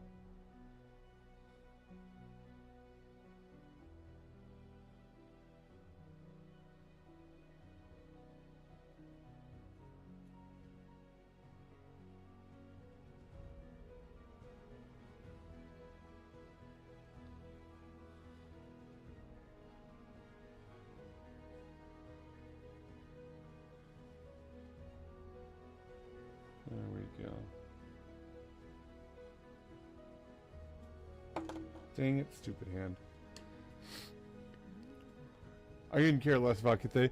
It's cool because in Tamarcon, like, there's room for Cathay to join. And back then you had the proxy, like, Emperor models in it. So it's kind of cool that Cathay's coming out for the sense that, like, I kind of want to run a channel campaign where I go and, like, create a Discord server and we meet up on TTS or in person, or there's Tamarcon's faction, which will be anyone that's Chaos or Beastmen. And then there's everyone against Tamarcon. And I want to, like, kind of run this over, like, for time. I have to work out the details and, like, really hammer it in, but I want to do something fun with the community with Tamarcon. So I'm porting the rules over to Old World. It sucks. It's time consuming, but I hope it's going to be. I'll show up to the freaking thing even if you don't play Old World. Everyone play Old World. I'm just kidding. But yeah, so I'm going to go through TTS for it.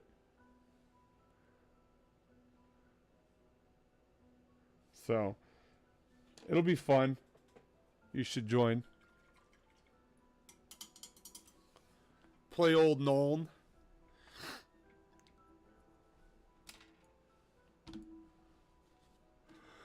Oh man, yawning because I'm tired. It's a lack of oxygen to my brain, naturally.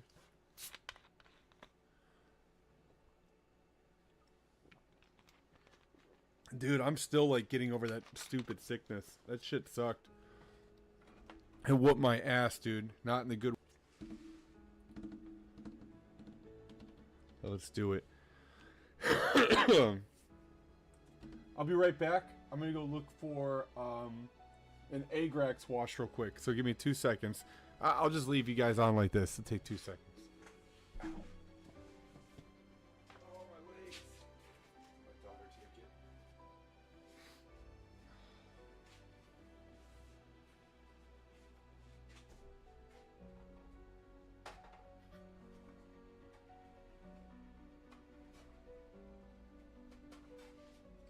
I can't blame her this time.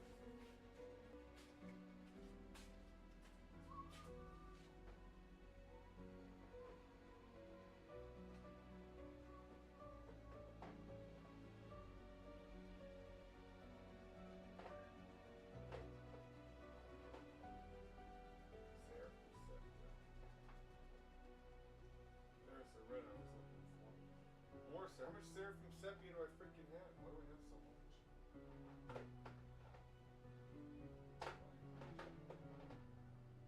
Oh, more than her. Sepia, 3 of them? Oh, the Death Guard.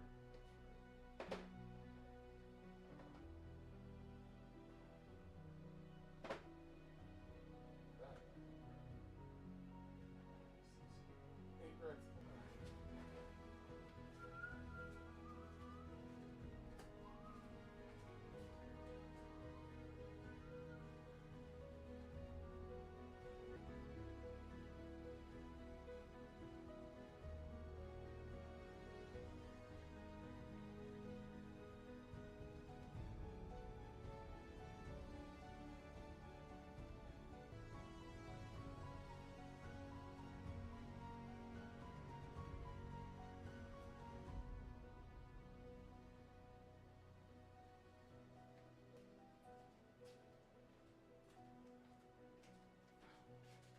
There it is.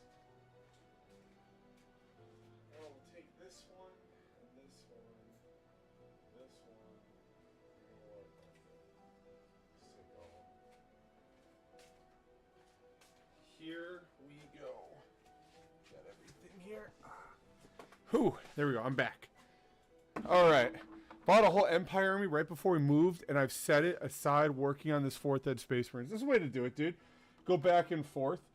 I've been in the same boat, so I started reading this book, Paradise Lost, and I like reading. It's just one of the things I really like, especially like old poetry books. I did Dante's The Divine Comedy. I read through that. It's just stuff like I get down on the side, and when I read Paradise Lost, there's so much like similarities to that, and like the Horus Heresy, that I just have like been sucked back into it. And I was like, no, don't do this to me. But I do love the setting quite a lot.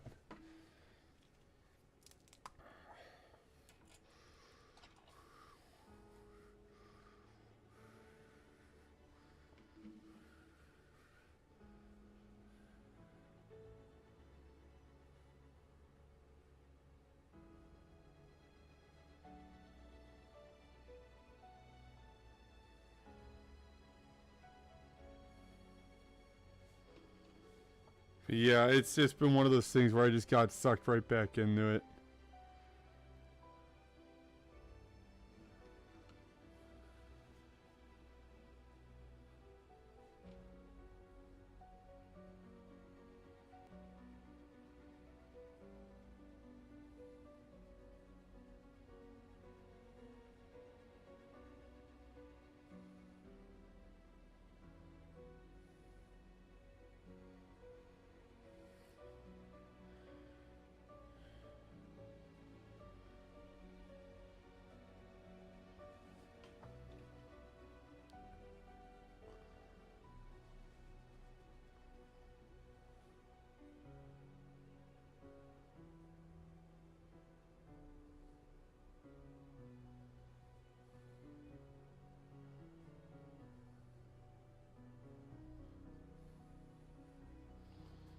I'm going to go through the light bronze, hit those highlights, pick out the turges and the tassels and all that, and then I'll be macaroni. I'll be able to move on to my despoilers.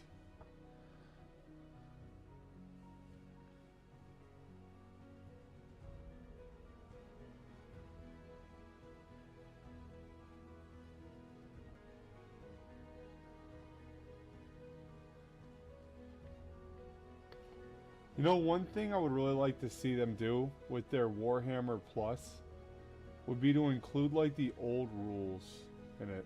I know they take them out. I'm not sure why they do it, but I feel like there is a calling for it, especially if you look at WoW, how many people play WoW Classic, right? I feel like it would be worth the subscription if they had the older rule sets in there. You know, it's not to play it, you know, it'd still take someone that wants to learn it or do it.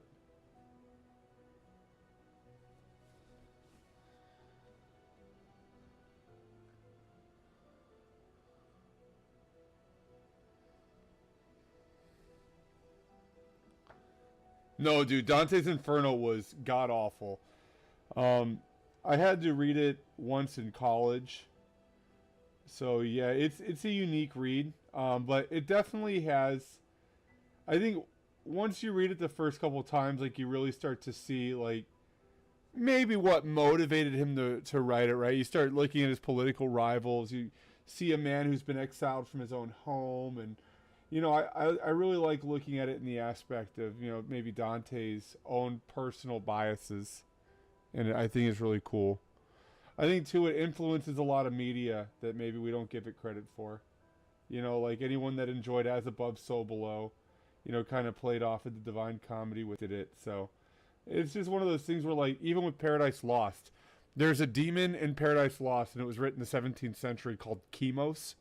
And that's the freaking Emperor's Children homeworld. The demon Chemos was a demon of excess and indulgence and pleasure. And then it's kind of like, that's not it. Like, there's like literally shitloads in this book that relate to the heresy and 40K. And it's just intense, so. Yeah, dude, it sucks. I feel like Dante had just such a shit life, man. Like, the end of the deal. You know what I mean? And it kind of sucks. Because, like, you see a guy who lost his home. He thought he was doing the right thing. And, you know, he lost it to kind of some shitty, like, opposition. You know what I mean? But I do like Dante. I think his Divine Comedy is fantastic. And I think, honestly, it just kind of gives you an idea, too, if you are willing to peel back the layers of a guy who lost kind of everything and is bitter about it. You know? And I think he had like that hope that at the end of his life, maybe there'd be that redemption or salvation for him. And he also wanted to kind of throw some curses at his opposition and say, you guys are fucked, you know? He's just a very bitter person that lost what he had. And I think it's relatable for anybody that, you know, has gone through something shitty like that and had something taken from him. Yeah. Read Count of Monte Cristo. I will have to. I am all about reading. So, yeah, I actually am in the middle of reading the literal translation of the stone tablets from the Epic of Gilgamesh.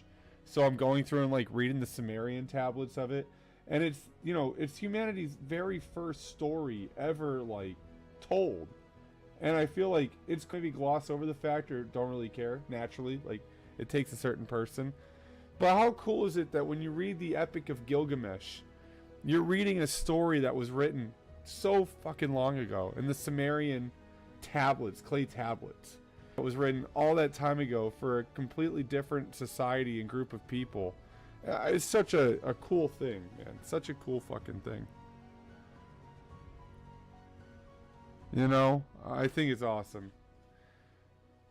I think Carl Sagan says it best. I mean, when you read from somebody, you just, you know, what a magical thing it is to, here's this writer's voice in your head. Oh, yeah, I love Homer. And the Iliad? Hell yeah. Yeah, Homer's awesome. He's honestly one of the biggest reasons why I'm into fantasy. I think Homer's Iliad was just so well done. And I remember when we were kids, they weren't really sure if it was real. Eventually they found what they believed was Troy.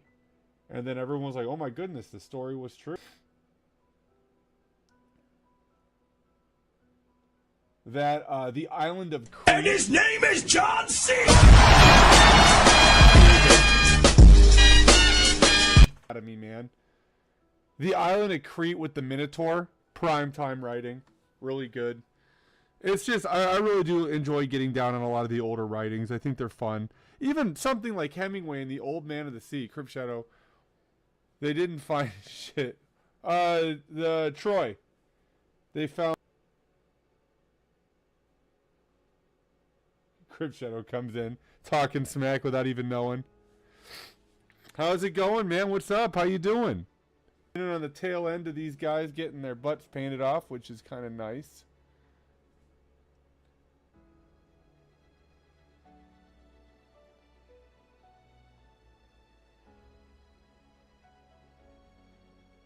Oof.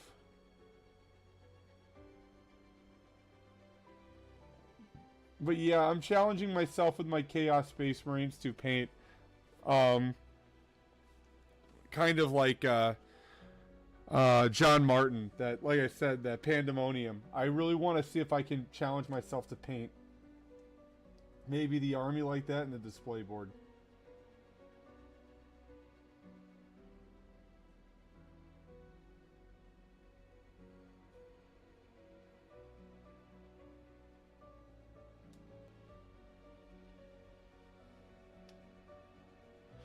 Thank you. Yeah, I went through, did the streaking grind. I told my daughter that I would show hers off, so here she is. One of her first of many Ultramarines she's going to have to do. So she's trying to get the weathering powder down. She's going to clean it up probably tomorrow. She had to go to bed. But she's been having fun doing this. It's our thing at the end of the Marines. Except she has to go to bed and I don't. Nerd. No, I'm just kidding. I'm serious. But yeah, so we're getting ready to go. Saturday's video is going to be about the Beast of Brer. It's about a werewolf.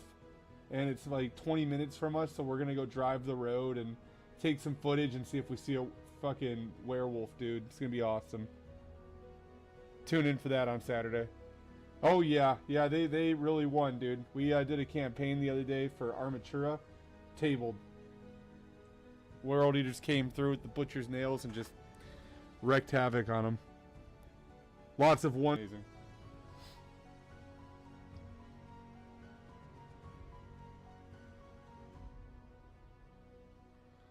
Ultras for the win. Yeah, you and Crypt are going to get along well there, Remus.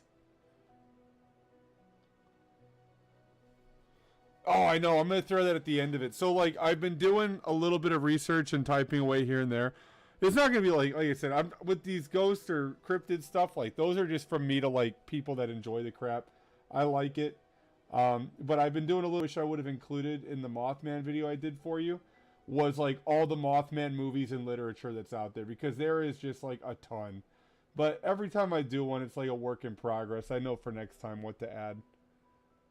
But yeah, we're going to be going and taking on the Beast of Brer Road, whooping his ass. I'm taking my old shepherd, so if it comes out to eat me, I will feed it Axel, and, you know, he'll either live or die on his own accord. Be a hero. I'll get a statue of him like Hachi. Put him in the yard. I'm just kidding. I'm over here rushing, packing shit up in nylon bags so the food doesn't get poisoned. Dude, that sucks, man. Yeah, you're getting fumigated, right? Make sure you stay healthy during that, dude. And that stuff's toxic as hell. I was looking out with the Beast of Bray Road. It's going to be fun. Like I said, I didn't know how close it was. And then I'm going to edit through the footage of when we went to... What was that cemetery that's haunted here in Illinois? I did it in the top 5 haunted. Bachelor's Grove Cemetery. And that was actually pretty cool. I got me getting the shit scared out of me by a freaking frog. It was pretty embarrassing, but... You know, because I don't go into this stuff believing any of it. I do it for fun. Something to do with my kids.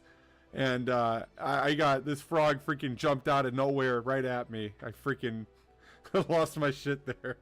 So, but I have to edit that into the film. They'll probably be like the following week. So, but I have fun with the cryptid stuff. For me, it's just something fun to do. Get me out of the house. Do something with the family. You know, something goofy. Get them out of the house too, you know, so. Hang in there, Crypt. You got this, dude. I believe you. You're going to wrap everything up and be amazing. You got to watch out for the frogs. Yeah, the killer clowns. When I was a kid, my mom subjected me, and when I say a kid, I mean like 4. My mom subjected me to this movie, Killer Clowns from Outer Space. And ever since, man, the people turn in the popcorn and freaking cotton candy, that shit did me in. I do not like clown. Movie, single-handedly, ruined clowns for me. Not it, Killer Clowns from Outer Space. Mortified.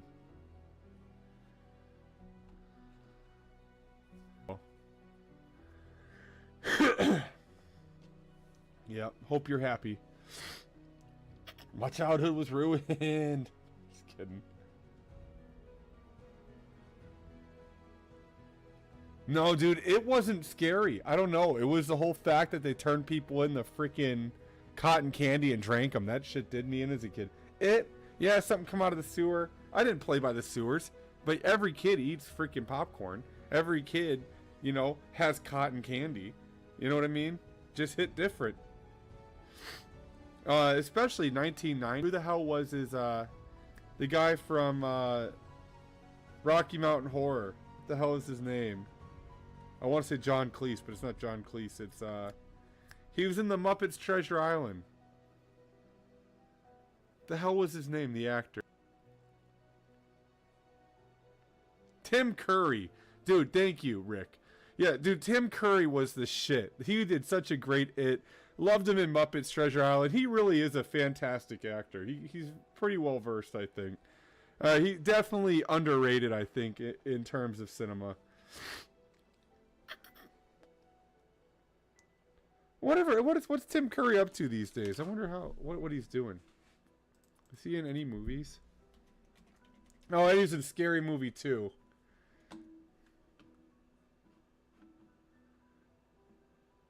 It, Legend. Yeah,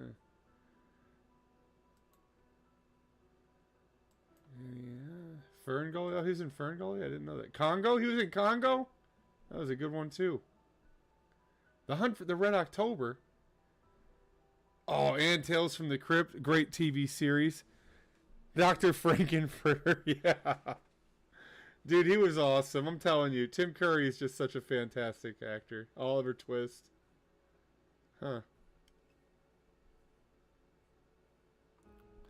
Yeah, he was in Home Alone. Yep.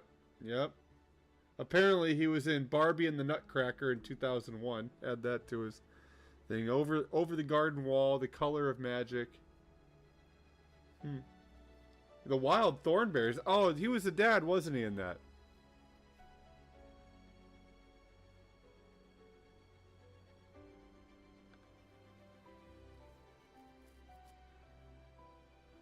I think so. I want to say he was. Let's see. Yeah. Yeah, he was. He showed up as Anatoly Sherdenko. Yeah, awesome. Yeah, Tim Curry, dude. What a hero. What a G. Making childhood great for everybody. Yeah. I don't think I can share it. Oh, no, I can. What am I talking about? I have a freaking computer. I'm over here like, oh, I'm in chat. Let me get it here. Tim Curry. Screen window capture. Boom. There he is, guys. Tim Curry. Oh, my bad.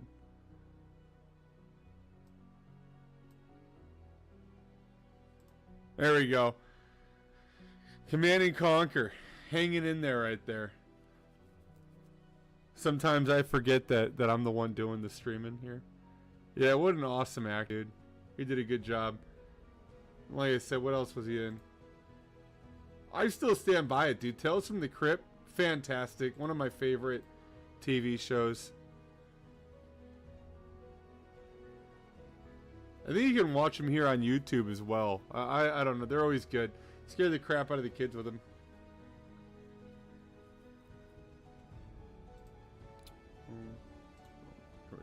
10 out of 10. Yeah, dude, he was awesome. Like I said, Tim Curry, underrated.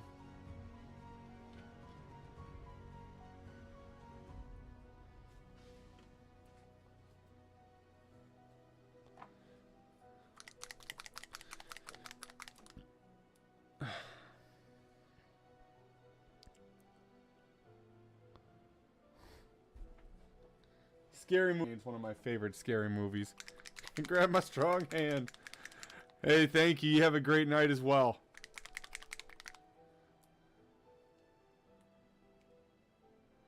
So, what's everyone working on today? What do we got going on? Let me live through you guys. I got the Sons of Horus. I'm about chipping away the bronze on them, and then I'll probably call it for then. It'll be good.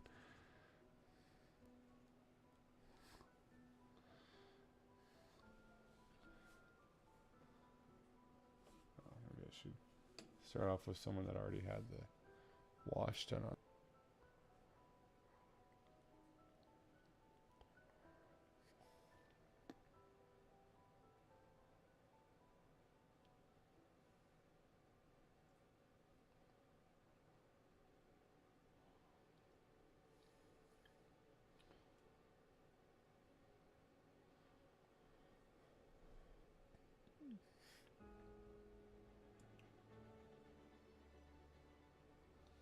Yeah, dude, freaking Tim Curry, man. Thank you. Yeah, they're getting there. They're getting there. It's like I said, I'm going to be pushing myself to really step out of my comfort zone and reapproach OSL and, you know, start trying to knock it out. I think I'm going to do a test model either today or tomorrow and try to do lava and try to get all that stuff going. The lava won't be hard. I've done it before. But one thing, like, I have a mental block on is overspraying a model with the color and glazing up the OSL after I've spent time painting it. So, like, it's going to be trying to get over that, like, factor of, like, okay, it's supposed to look like this.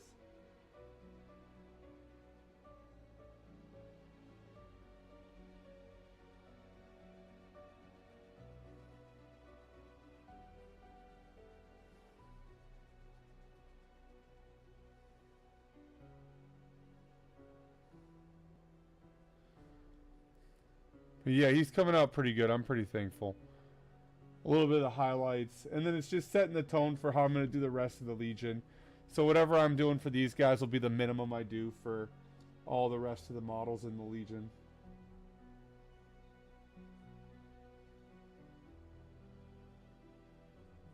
Oof. Whoops.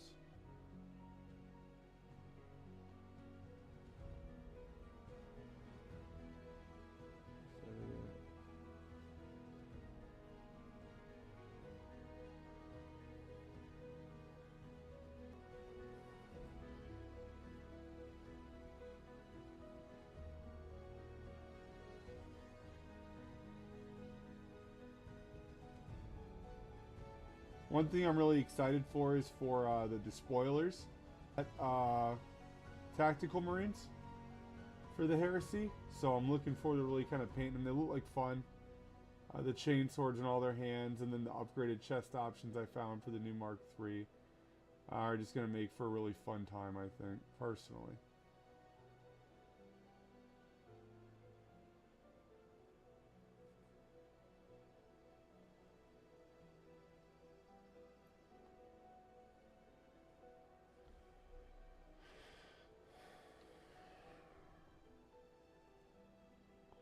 Yeah, that's the one thing I love about the Sons of Horus.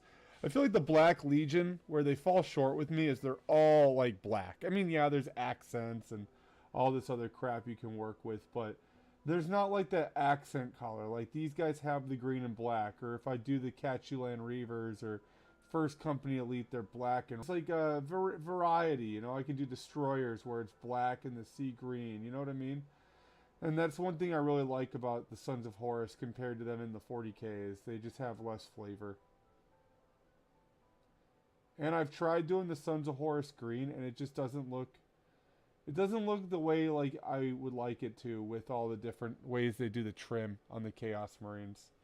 Like with the sharp edges and stuff, it just doesn't go well. And that's just my opinion, but...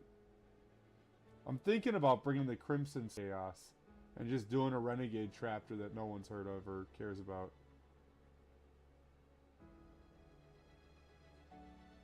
Leaving my legions to heresy. Oh yeah, the black is just very basic. I didn't do anything crazy with it yet.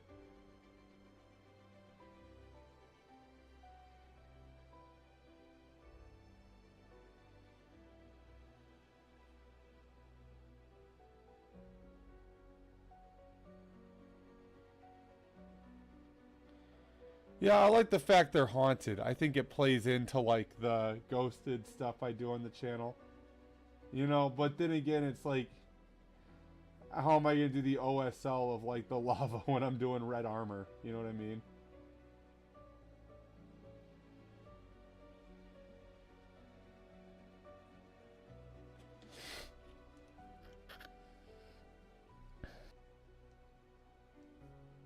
So there's a few different Chaos Space Marines I could do. But yeah, I may stick it with just the Black Legion and just roll with them. I'm still not sure yet. Oh wait, I did these guys. Whoops.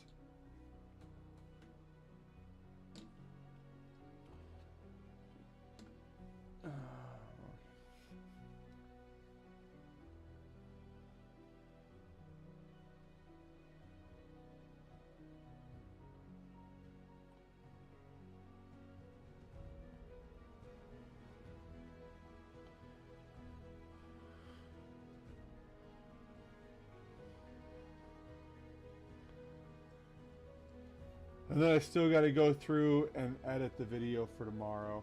Like, I'm halfway done with it, but I'll probably knock it out when I hop off. And then it should be up by like 2 o'clock Central Standard Time tomorrow. For anyone that's interested.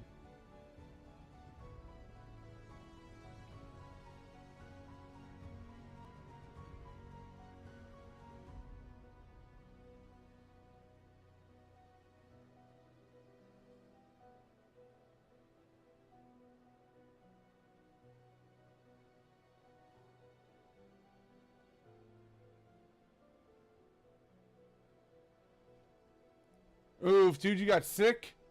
Oh, lame, man. That blows. It's not what I had, is it? I told you, man. You should have waited.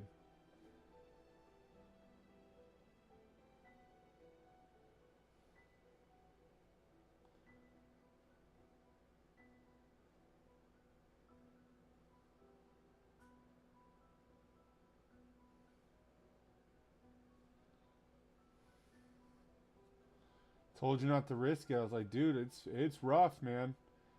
It's a tough one.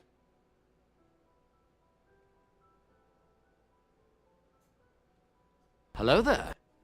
Hello, how are you? Toaster?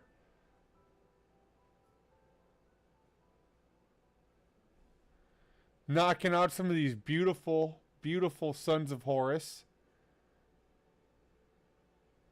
Working on the weathering powder on the base. It's alright. It's not anything to write home about right now. It'll get there though one day.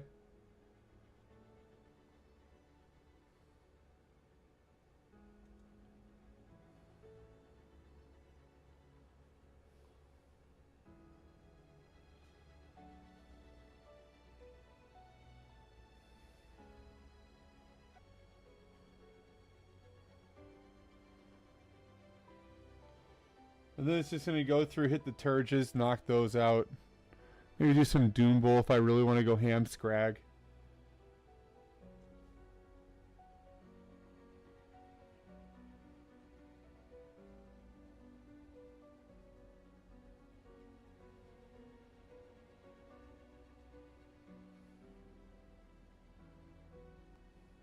You working on your Emperor's Children there, Toaster?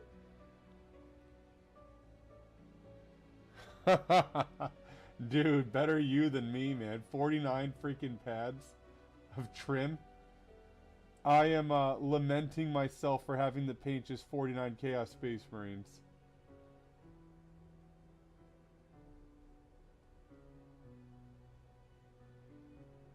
I wish there was like an easy way to do black. Like a lazy ass way. Where it looks really good, but you gotta put zero effort in.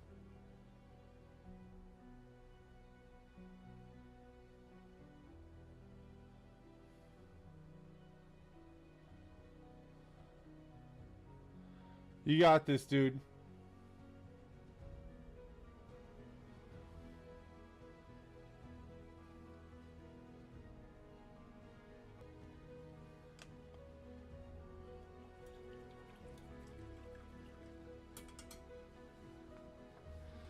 Yeah, I tried that and it doesn't look...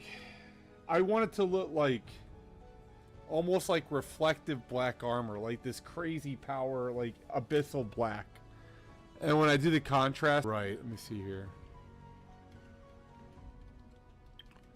But I'm going to be challenging myself here. And maybe you could help with some brainstorming of ideas. But I want to kind of bring this depiction to life. With like maybe a display board. Doing the Black Legion like in these color palettes with the lava and OSL. But the hard thing is like I really can't cheese out on the black. I want a nice reflective black coat of paint. And part of me is like, just hit it with like, maybe do the black and take a Toaster Metallic Camp. I got a good scheme for black.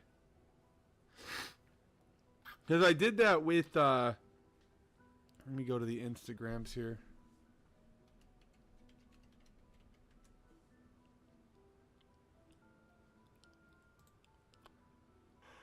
There it is. Because I did that with this guy. I did the metallic black. And it came out really good. I liked it. But not exactly how I wanted it to come out, if that makes sense. Like, I want it to be like Abyss black. Like, Abyss. And I love how my Horus came out. I think that's freaking sweet. But also that black was like the majority of my painting time. Like that shit took like maybe 10 hours just in highlighting black and mixing in yellows and all that crap. It was a real big pain in my ass. It looks great. It did great in the competition, but I don't want to paint like that anymore. Not like that. Not for the entire army, at least. I thought about doing something similar to like this black where I go through and maybe make it like a little glossy, but we'll see. Oh, throwback to that Spartan, dude. That was a nice little commission piece. That was beautiful. I missed it. Oh. Loken and Abaddon. Oh yeah, Loken has such a rough face, dude. Got no love. Oh, throwback. Okay, here. I'm always talking out my ass here. Let me see what I got. Oh yeah, here's the Justarian Contemptor. He came out pretty freaking sweet. The Kratos and the Proteus. That one was nice.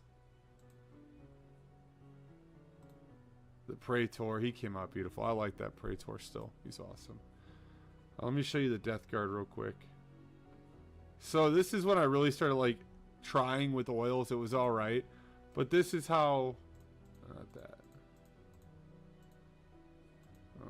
Oh, that's a cat I found. Poor guy was on the side of the road. Sons of the Phoenix. Oh, I did a metallic screen. That one was a lot of fun to do. I won't ever do that again, but it was a lot of fun. After I did this 24-hour challenge, my old lady was like, you need to mop the kitchen. So it was me mopping the kitchen afterwards. Oh, it's me and my buddies in the Marine Corps. Drop pods, Abaddon. The green. Let me see. Oh, here's a custom Praetor I did. I really like this guy. I wanted to kind of look like poison globes on his shoulder. Maybe went with like a Ispan 3 vibe where he was holding out against the Loyalists. He had found a heavy bolter. He was utilizing that. A lot of fun. Oh, yeah. I could throw back to when I did Ultramarines, I guess, for a little bit there. Yuck. I texted my Iron Hand. I did Vallejo's brush, but I think you can do Black Legion. Dope. Black Legion, the problem is it has way too much coverage. There's like no thinning it. I have to do, freaking, hey, look, the Dark Angel. That guy came out beautiful. Love the green I did too, if I can kiss my own ass. Nice, nice. Oh, let me check it out. Yeah, dude, I missed the Death Guard. If I was to, I don't know. I love the Death Guard. They were such a fun legion.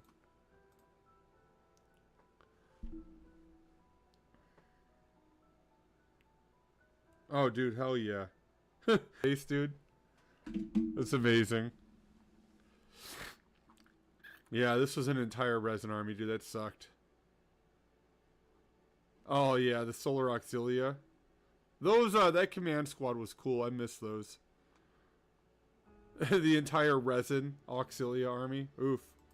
Pain in the ass. Oh, yeah, 40k. Yeah. Oh, Saul Tarvitz, when I throw back to when I did purple. I really like how that purple came out. That was a nice purple. Yeah, he was a good one. Yeah, actually ask ChatGPT, just go through and just have Chat think for me, please. I did. It gave me like a list of what to do. Yeah, those were all cool, man. That's one thing I'm thankful of. Like, it's able to like fund the hobby once I finish painting it, you know, and then if I want to sell it, it makes a decent return, which is nice. The Death Guard were probably, I think, one of my favorites. It's always been a tie between the Sons of Horus and the Death Guard. I think if I was to go back and redo it, but I don't know. I did so much of them. I mean, here. I think here. So, here's my entire Legion by the time I was done with it. I mean, it was a big freaking army. The Thunderhawk pops out. Looking G tier. All the rhinos with upgrades. Everything had upgrade bits on it, dude. Every shoulder pad and torso was a Forge World upgrade. The recon team. All the Grave Wardens, dude. Those guys were so dirty. Yeah, that was an awesome Legion. If I was to ever redo the Death Guard again, a passion project.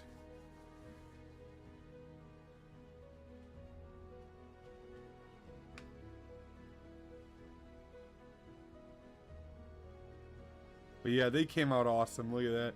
He's looking nice. I'm gonna go through, do the Turges and raise up, dude. Yeah, Toaster, I'll have to look into it, man, and get a feel for it. I might mess around with it. I might just do the awful edge highlighting and layering of black to get like that black I like, and just bite the bullet and be miserable while I paint it. The way I see it is, you know, I only got to do the Black Legion once, and once it's done, it's gonna look good. Pull the band. Hate myself. Maybe take a Son of Horus kill team and try different blacks. Yeah, that's the thing, is I did so much Justarian and First Company Elite that it's like, I think with the Sons of Horus, I want to stick with them just being some no-name freaking company. You know? And with the Chaos Space Marines, I'm still not even sure, like, if I want to do Black Legion. What if I want to do, like, Word Bearers? The nice thing is like, I can see how I feel after I finish painting these guys. And if I want to go into the Black Legion, I can. And if I want to do something different, I can. You know? So, like, the biggest thing is going to be wrapping up the Heresy, because it's my go-to. It's my favorite one to paint and play. You know, the Chaos Space Marines, I'm going to broach that when I want to hate my life and push myself to paint better in something.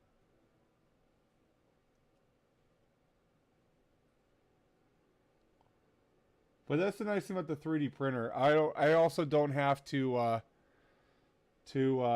buy a model to test the paint job out on it. I got some Mark IV STLs I tried, printed out to test out the greens I wanted on, and test out schemes. So if I want to do the Black Legion, I can just you know, go to one of those and mess around with blacks until I find one I like. It's just taking the time to do it. It's literally black and white. You're not wrong.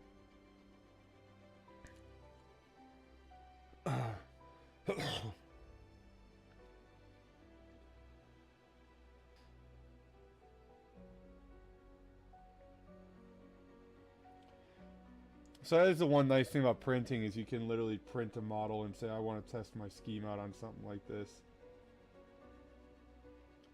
before paintbrush touches anything that costs money.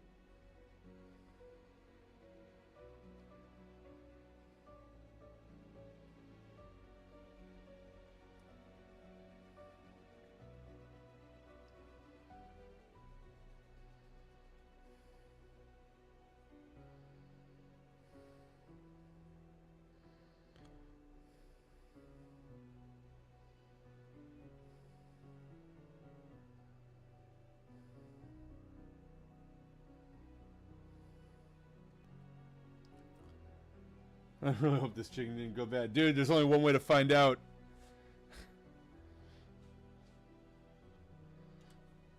Just put some chili and lime on it, dude. It'll hide anything. You're in there.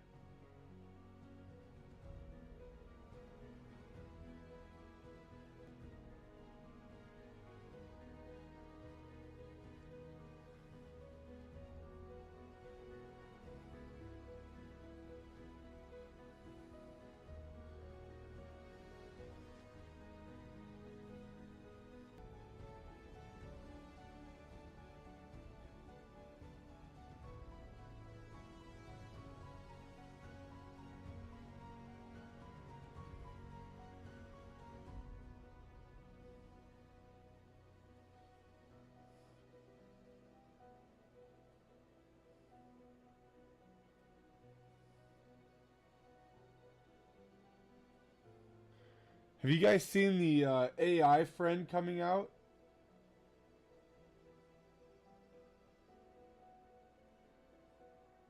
I sent it to you, Mom. The AI necklace.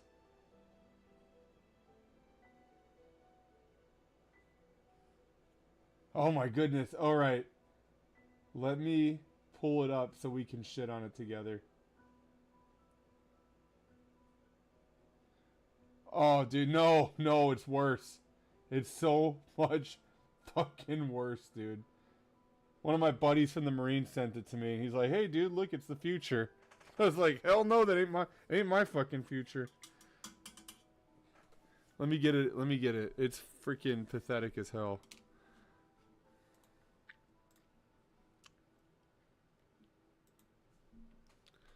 Where the hell is it?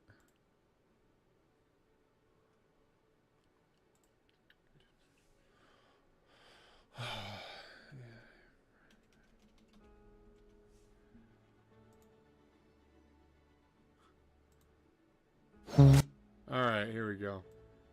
9 months ago.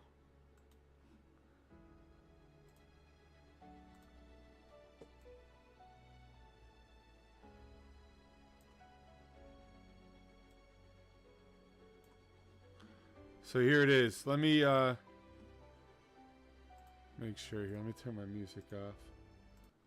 Alright, here we go.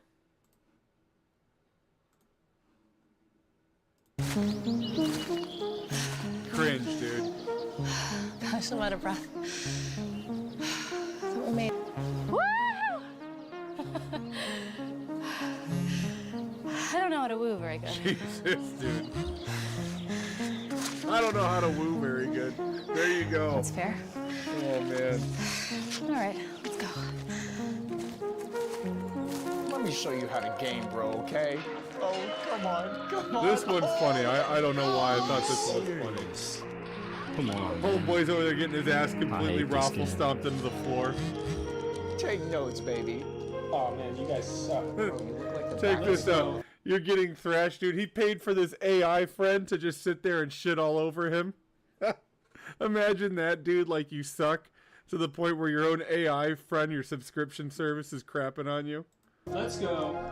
Dude, what? How did you do that? Dude, fucking watching TV I know with the you. effects are crazy.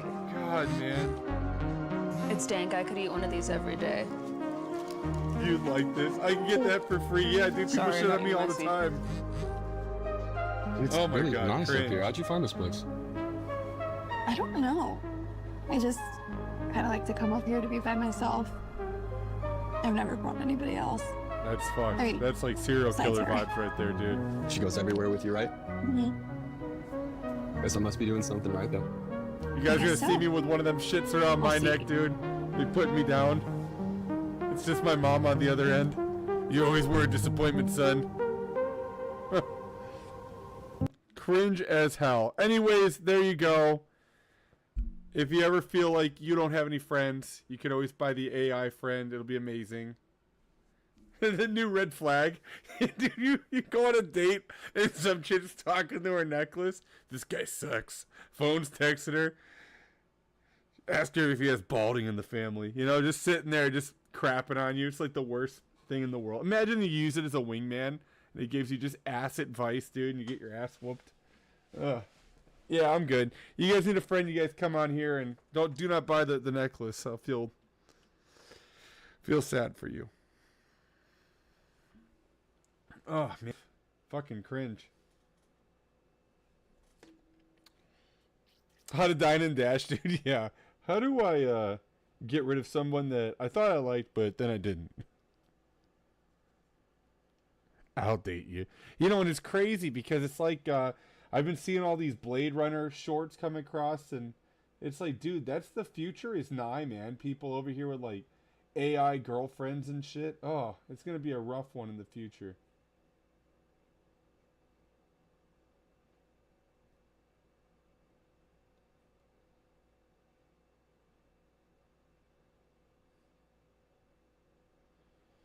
How to dine and dash, dude, yeah.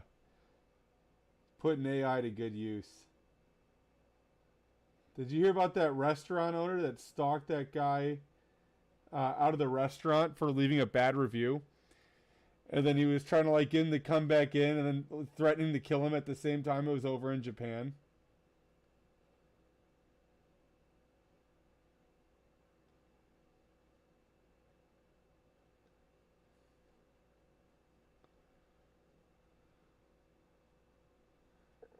Yeah, someone left a bad review on a restaurant. And then the restaurant owner like went on this campaign of saying he was going to kill the client and then trying to, and you eat for free, and then like 2 seconds later, I'll kill you. And it was just intense, dude. Oh my goodness. I will never leave a bad review now. Someone find me. They use a little AI necklace. Where does this asshole live? Friggin' pulls my IP address up, dude.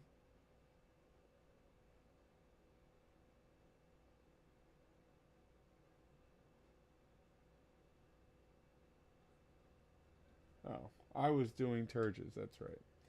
Whoops, forgot what I was doing there. Yeah, right, dude? I'm telling you, man, the end is nigh, guys.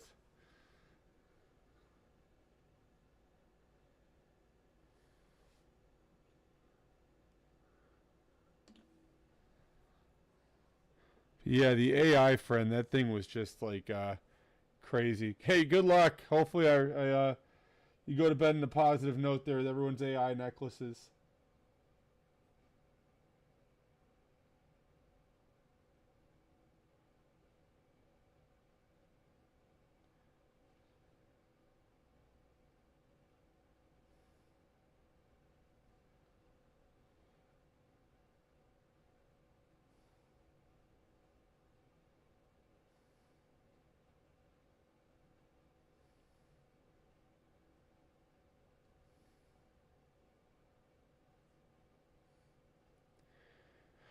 I have a forked road next to Heresy Army Space Wolves or Scars. Oh, dude, okay.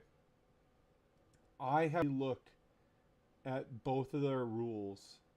But honestly, I would just wait to start one until we know if there's going to be a new edition or not. Because I could tell you what's good or what's not, and if the edition changes and it changes some core features, some core aspect, I won't know what's good or what isn't.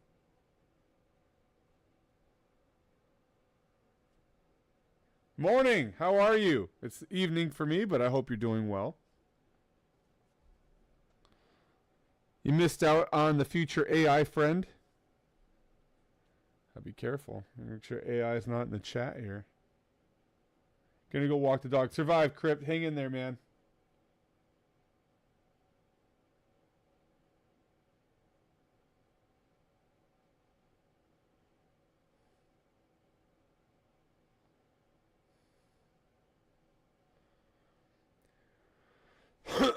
I'm doing well. I'm doing well. I'm still getting over this nasty freaking cough I had. That's ridiculous. But I'm doing fairly well. Painting up these Sons of Horus Terminators, knocking them out. And then after stream, I'm going to go edit a video for tomorrow about the Heresy. So it's going to be a bit of fun. What are you doing? How's your morning going? I have that now. Oh, 6 sucks. Such a waste of time, am I right? Yeah, it's awful. How long have you had it for? I got sick on believe it or not, the Easter Sunday. And then I got hit with a fever for 3 days. And then I lost my voice. It was awful. But it's been about, I think I'm on the 3rd week now. So, there's the positive for that. I don't feel bad anymore other than my throat just being absolutely raw when I wake up or when I talk too much. I just got up half to work in an hour. Hang in there. You got this, you know. It was hump day Wednesday. So, hopefully you get the weekend off. I don't know whereabouts you're from. Over here, the weather just started finally getting nice. Getting a bit of rain, but nothing too cold, which is a good thing. I'm from when it snows, it sucks.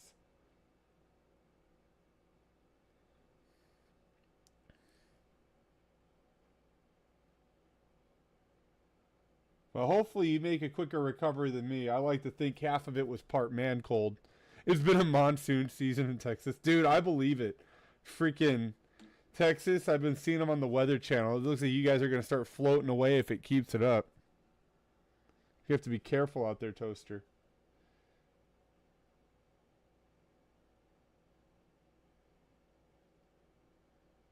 I remember one time I was in a training op when I was in the Marines.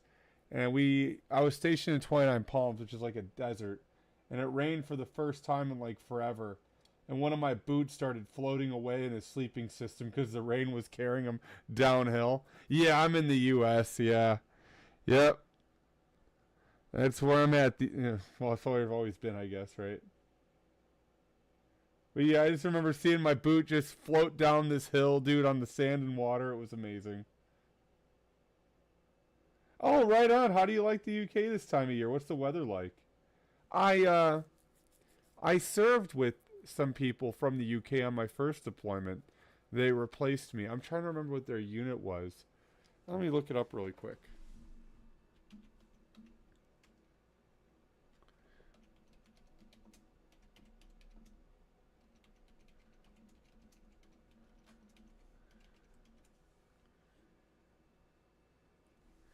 The Mercian Regiment, the 2nd Battalion Mercians. I think those are the guys that replaced us. How is it going, Light Wave? Thank you for the follow. What's up? How are you? Mostly sunny. Right on. I heard you guys get a ton of rain. Is that true?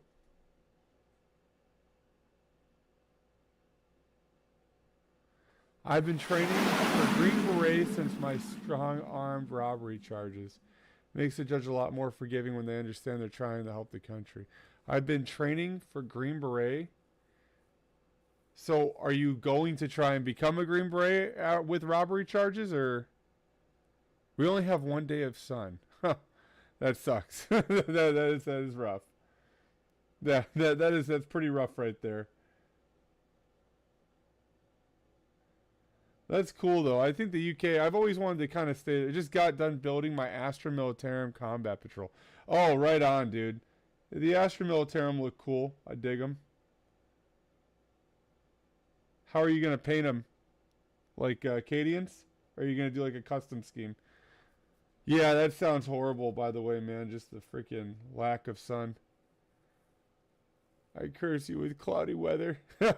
Yes, but I have schizophrenia, so I already need the judge's pardon. So me doing time building up a reputation in the courts helps. Yeah, that's rough, dude. Good luck with that one, man. any type of JSOC community is going to be really hard on your record. They're going to really scrutinize it. But I wish you the best of luck, and hopefully everything works out. We're already cursed, bro. That sucks. They are my favorite faction. Yeah, dude, they're pretty freaking awesome. I always liked the Catechins personally. They were just really cool. Gunnery Sergeant Harkin, all the good stuff going on. Those guys were legit. I haven't really looked much into their range since. It's been a while. And then the Solar Auxilia came out for Heresy. I lost some of myself to those guys for a while. The Cosmonaut meets freaking like Deep Sea Diver meets Space did me in. I thought that shit was cool. I'll look into Tau as my next army. No, not the Tau. Please. I applied for the armed forces back when I was 21, 22. Right on. How is the process for you guys over in the UK?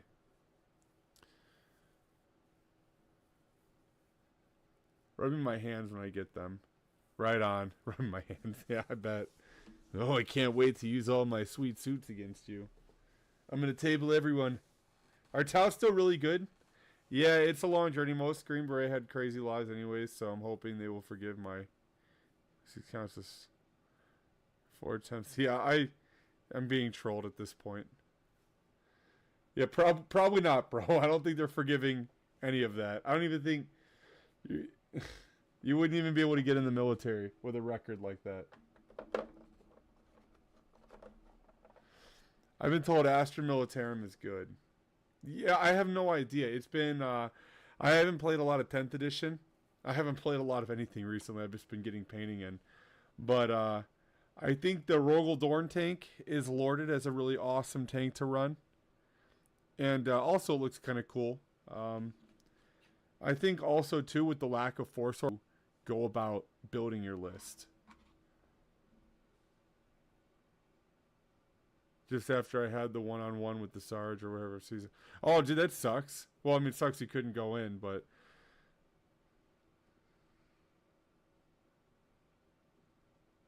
That's, yeah.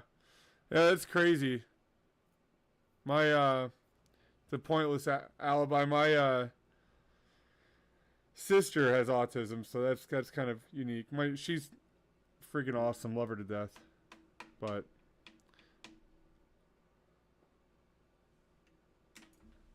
But yeah, it's a good time. So what got you into the Astra Militarum? Which one was it? Was it a movie? Was it the look of them? For me, I always thought aliens when I saw them. That did me in. That was just something I was all about.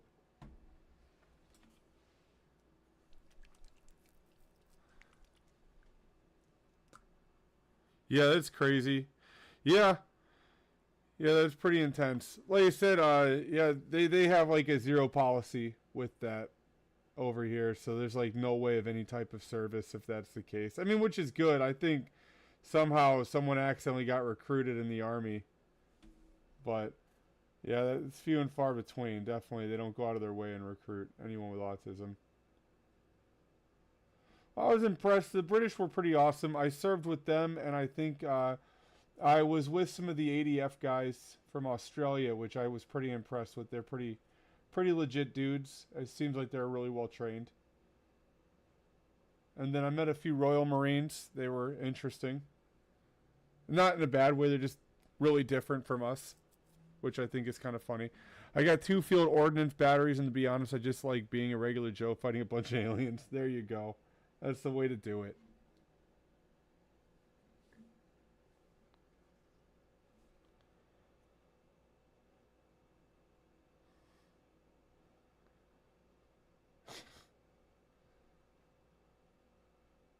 Yeah, dude, you know what? You got this, man. Just no matter what happens, just don't take no for an answer. You keep showing up.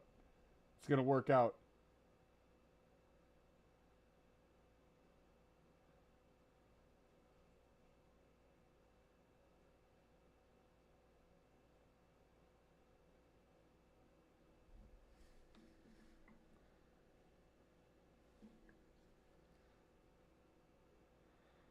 Oh, what What makes you want to do that? What branch?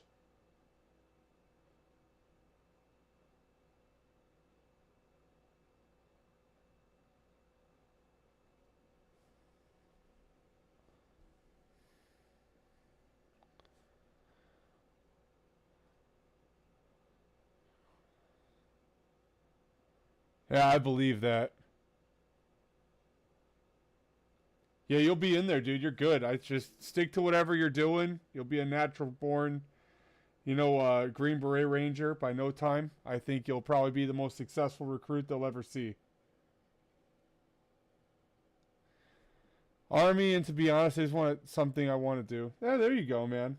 That's the best probably way to go into it.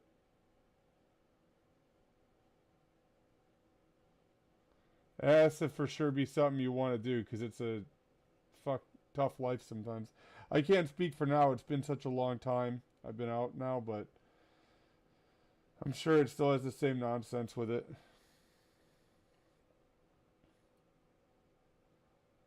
Yeah, it's... I don't know what it's like over in the UK, but like I said, the guys that I did serve with, the Mercians, they seem pretty legit. They seem pretty well trained.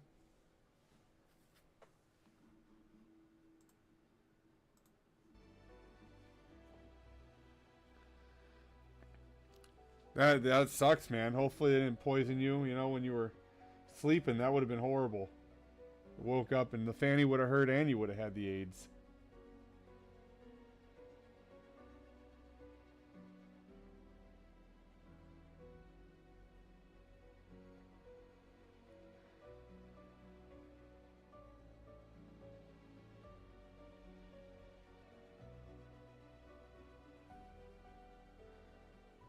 Well, what made you guys kind of want to go in the army? Like, what is it about the army that draws you to it? What MOS are you looking for as well?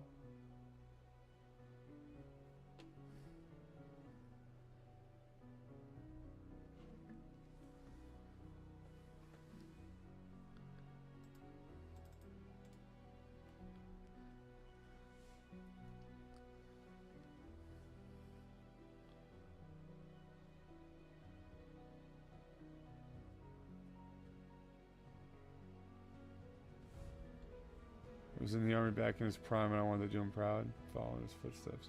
What MOS would you do if you could have done it? That's cool. Your granddad was in it. That's awesome.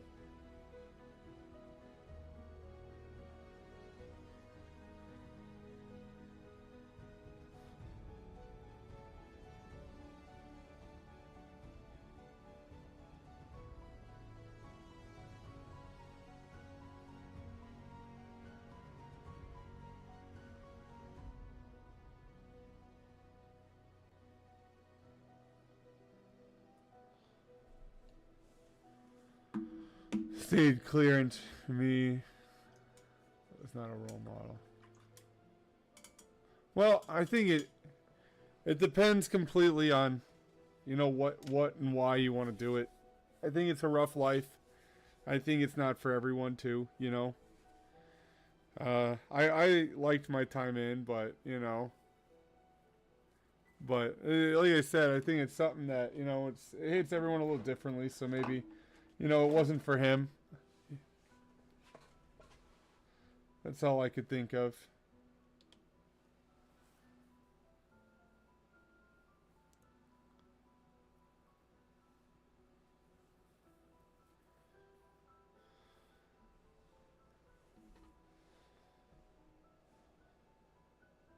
I think we got it.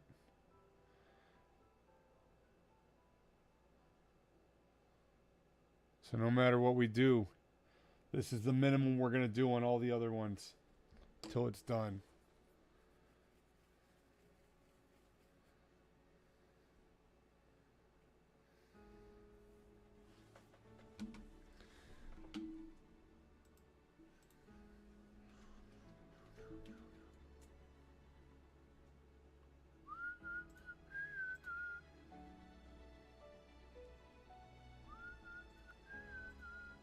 There we go. There we go.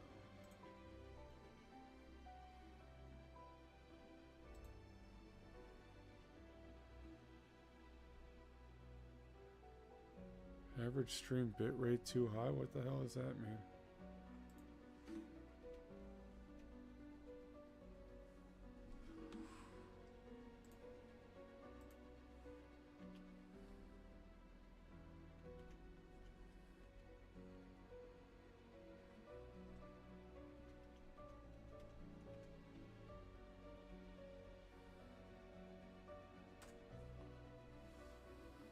Boom. Took. My data however stayed clear to me. Alright, there we go. Sweet. Alright, well, I wanted to get rid of that knucklehead. Everybody, it has been a fantastic evening with you. I have a video that I have to finish editing. I'll be back on again tomorrow, 8:30 to whatever time it is now. I don't think I'll have anything else really to get done, but I do want to say thank you all for coming. If you're looking to go in the military, best of luck to you. Any questions, feel free to ask on the next stream, and I'll help you in the best way I can. If you're really serious about it, Lightwave, I would make sure you take someone that was prior service with you to a recruiter so they don't screw you and give you a shitty contract. But everybody, I do want to say thank you all for showing up. It's been fantastic, and I hope you have a wonderful night. Peace.